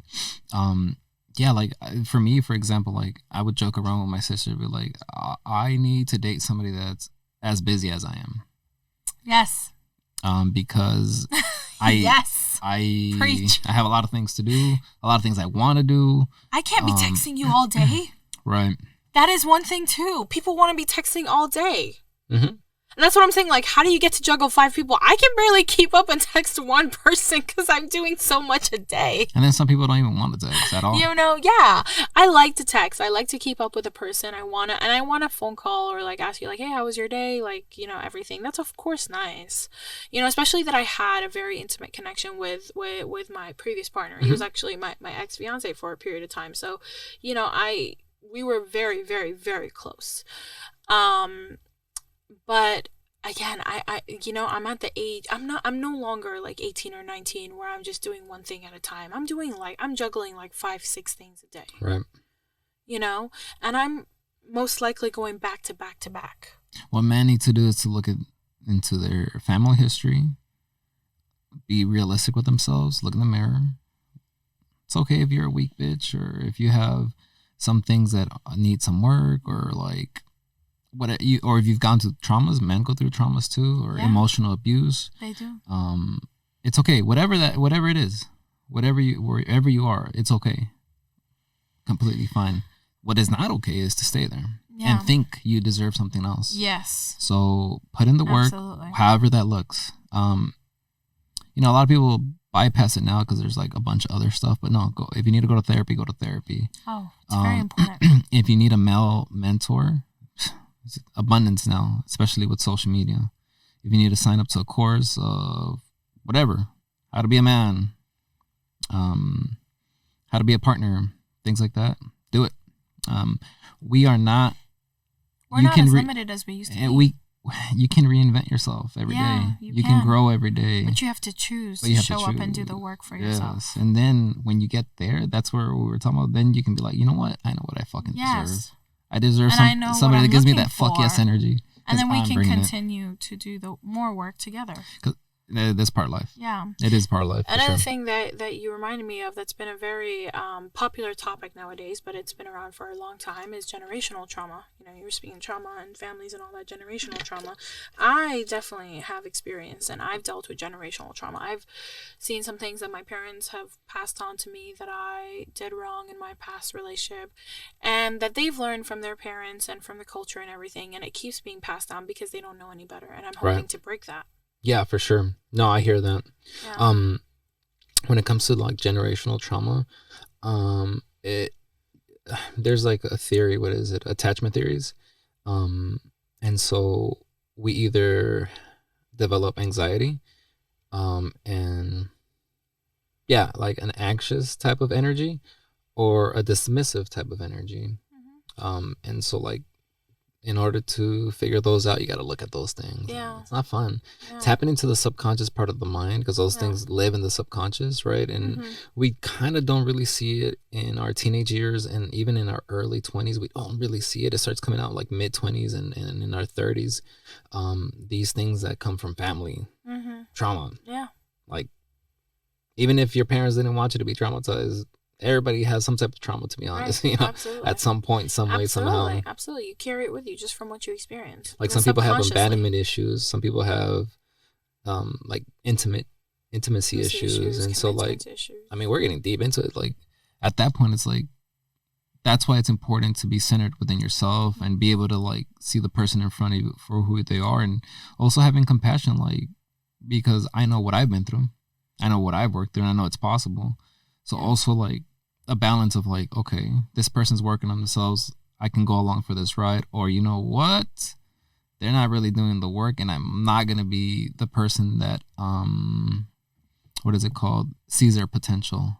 Because sometimes we can see potential in people and that can destroy us as well, especially if there's no action behind the movements that need to be made, you know, especially if you've been through what you've been through, like, you know what needs to be done. Right, exactly. And you're the only one who knows. Exactly. Yeah. And then when it comes to relationships, like there's this thing that whether we want to or not, we trigger each other. And that's where things get really bad. if there's no tools. I think the thing we haven't really brought up are the tools. Like, what kind of tools that we bring to the table as individuals, and then also within the relationship.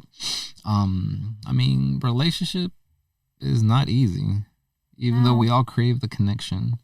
And any type of relationship is maintenance and work, and I think people underestimate that. That's very true. Friendship, co-workers, even business. Family, business, you know, let alone an intimate romantic relationship.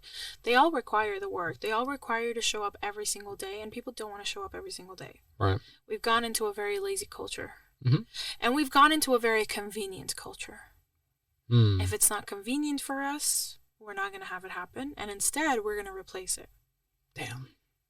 And that's how people fantasize getting married so easily, but then also divorce very easily because it no longer gets convenient for them. Right. Everything else in life is convenient. Everything else is happening conveniently. Shopping, dating, education, work.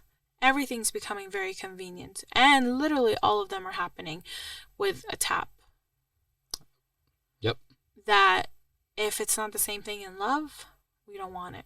And I think that's where the sad part is, because there are some things that I believe should stay authentic and should stay true. Some things do not need to be modified or modernized to that extent. Some things are not meant to be completely taken over by technology. Our human, what makes us unique, by the way, from technology, from robots, is our emotional intelligence, because robots are intelligent. They just don't have the emotional intelligence. Right. That's what differentiates us. And they don't have the nervous system. You know? If they had our emotional intelligence, we might be extinct. I'm serious. For real. You know? It's our emotional intelligence that allows us to exist and to be unique and to be able to have these unique interactions with one another. Well, that's what connects us as humans. Yeah. Emotions. We all have the same emotions. Yeah. Happiness, sadness, grief, ecstasy, whatever it is. Absolutely. We all experience these things. Oh my God, thank you so much for diving deep in with me with all this stuff. We're going to start kind of like wrapping it up, but just tell me, like, any message, anything you would like to put out there, anything that we missed. I think that would be a good time. Yeah, I think the message that I'd like to leave everyone with is don't shy away from getting to know who you are.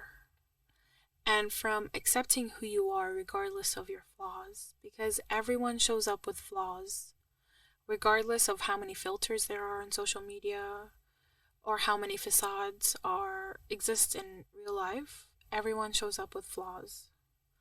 And it's very important to remember that those make us unique, and those allow us to work on ourselves and become more powerful and bring change. You know, it's our flaws, it's our diversity. That's what makes us unique. And I hope that we can continue to be better with each other as humans. That's all. Awesome. Thank you for having me on here. I'm really honored, and I feel very, very, very lucky to have had an amazing, deep conversation with you. This has been an awesome experience. Thank you so much for having me. Oh yeah, you're welcome. Absolutely. Thank you for reaching out and agreeing to come through, and for being human with me. Yeah. Appreciate you. Thank you for being human with me too. All right. What's something from your culture that we can close this out with? You can say ma salama. Ma salama. Ma salama. Ma salama. Which is bye. Bye. Peace.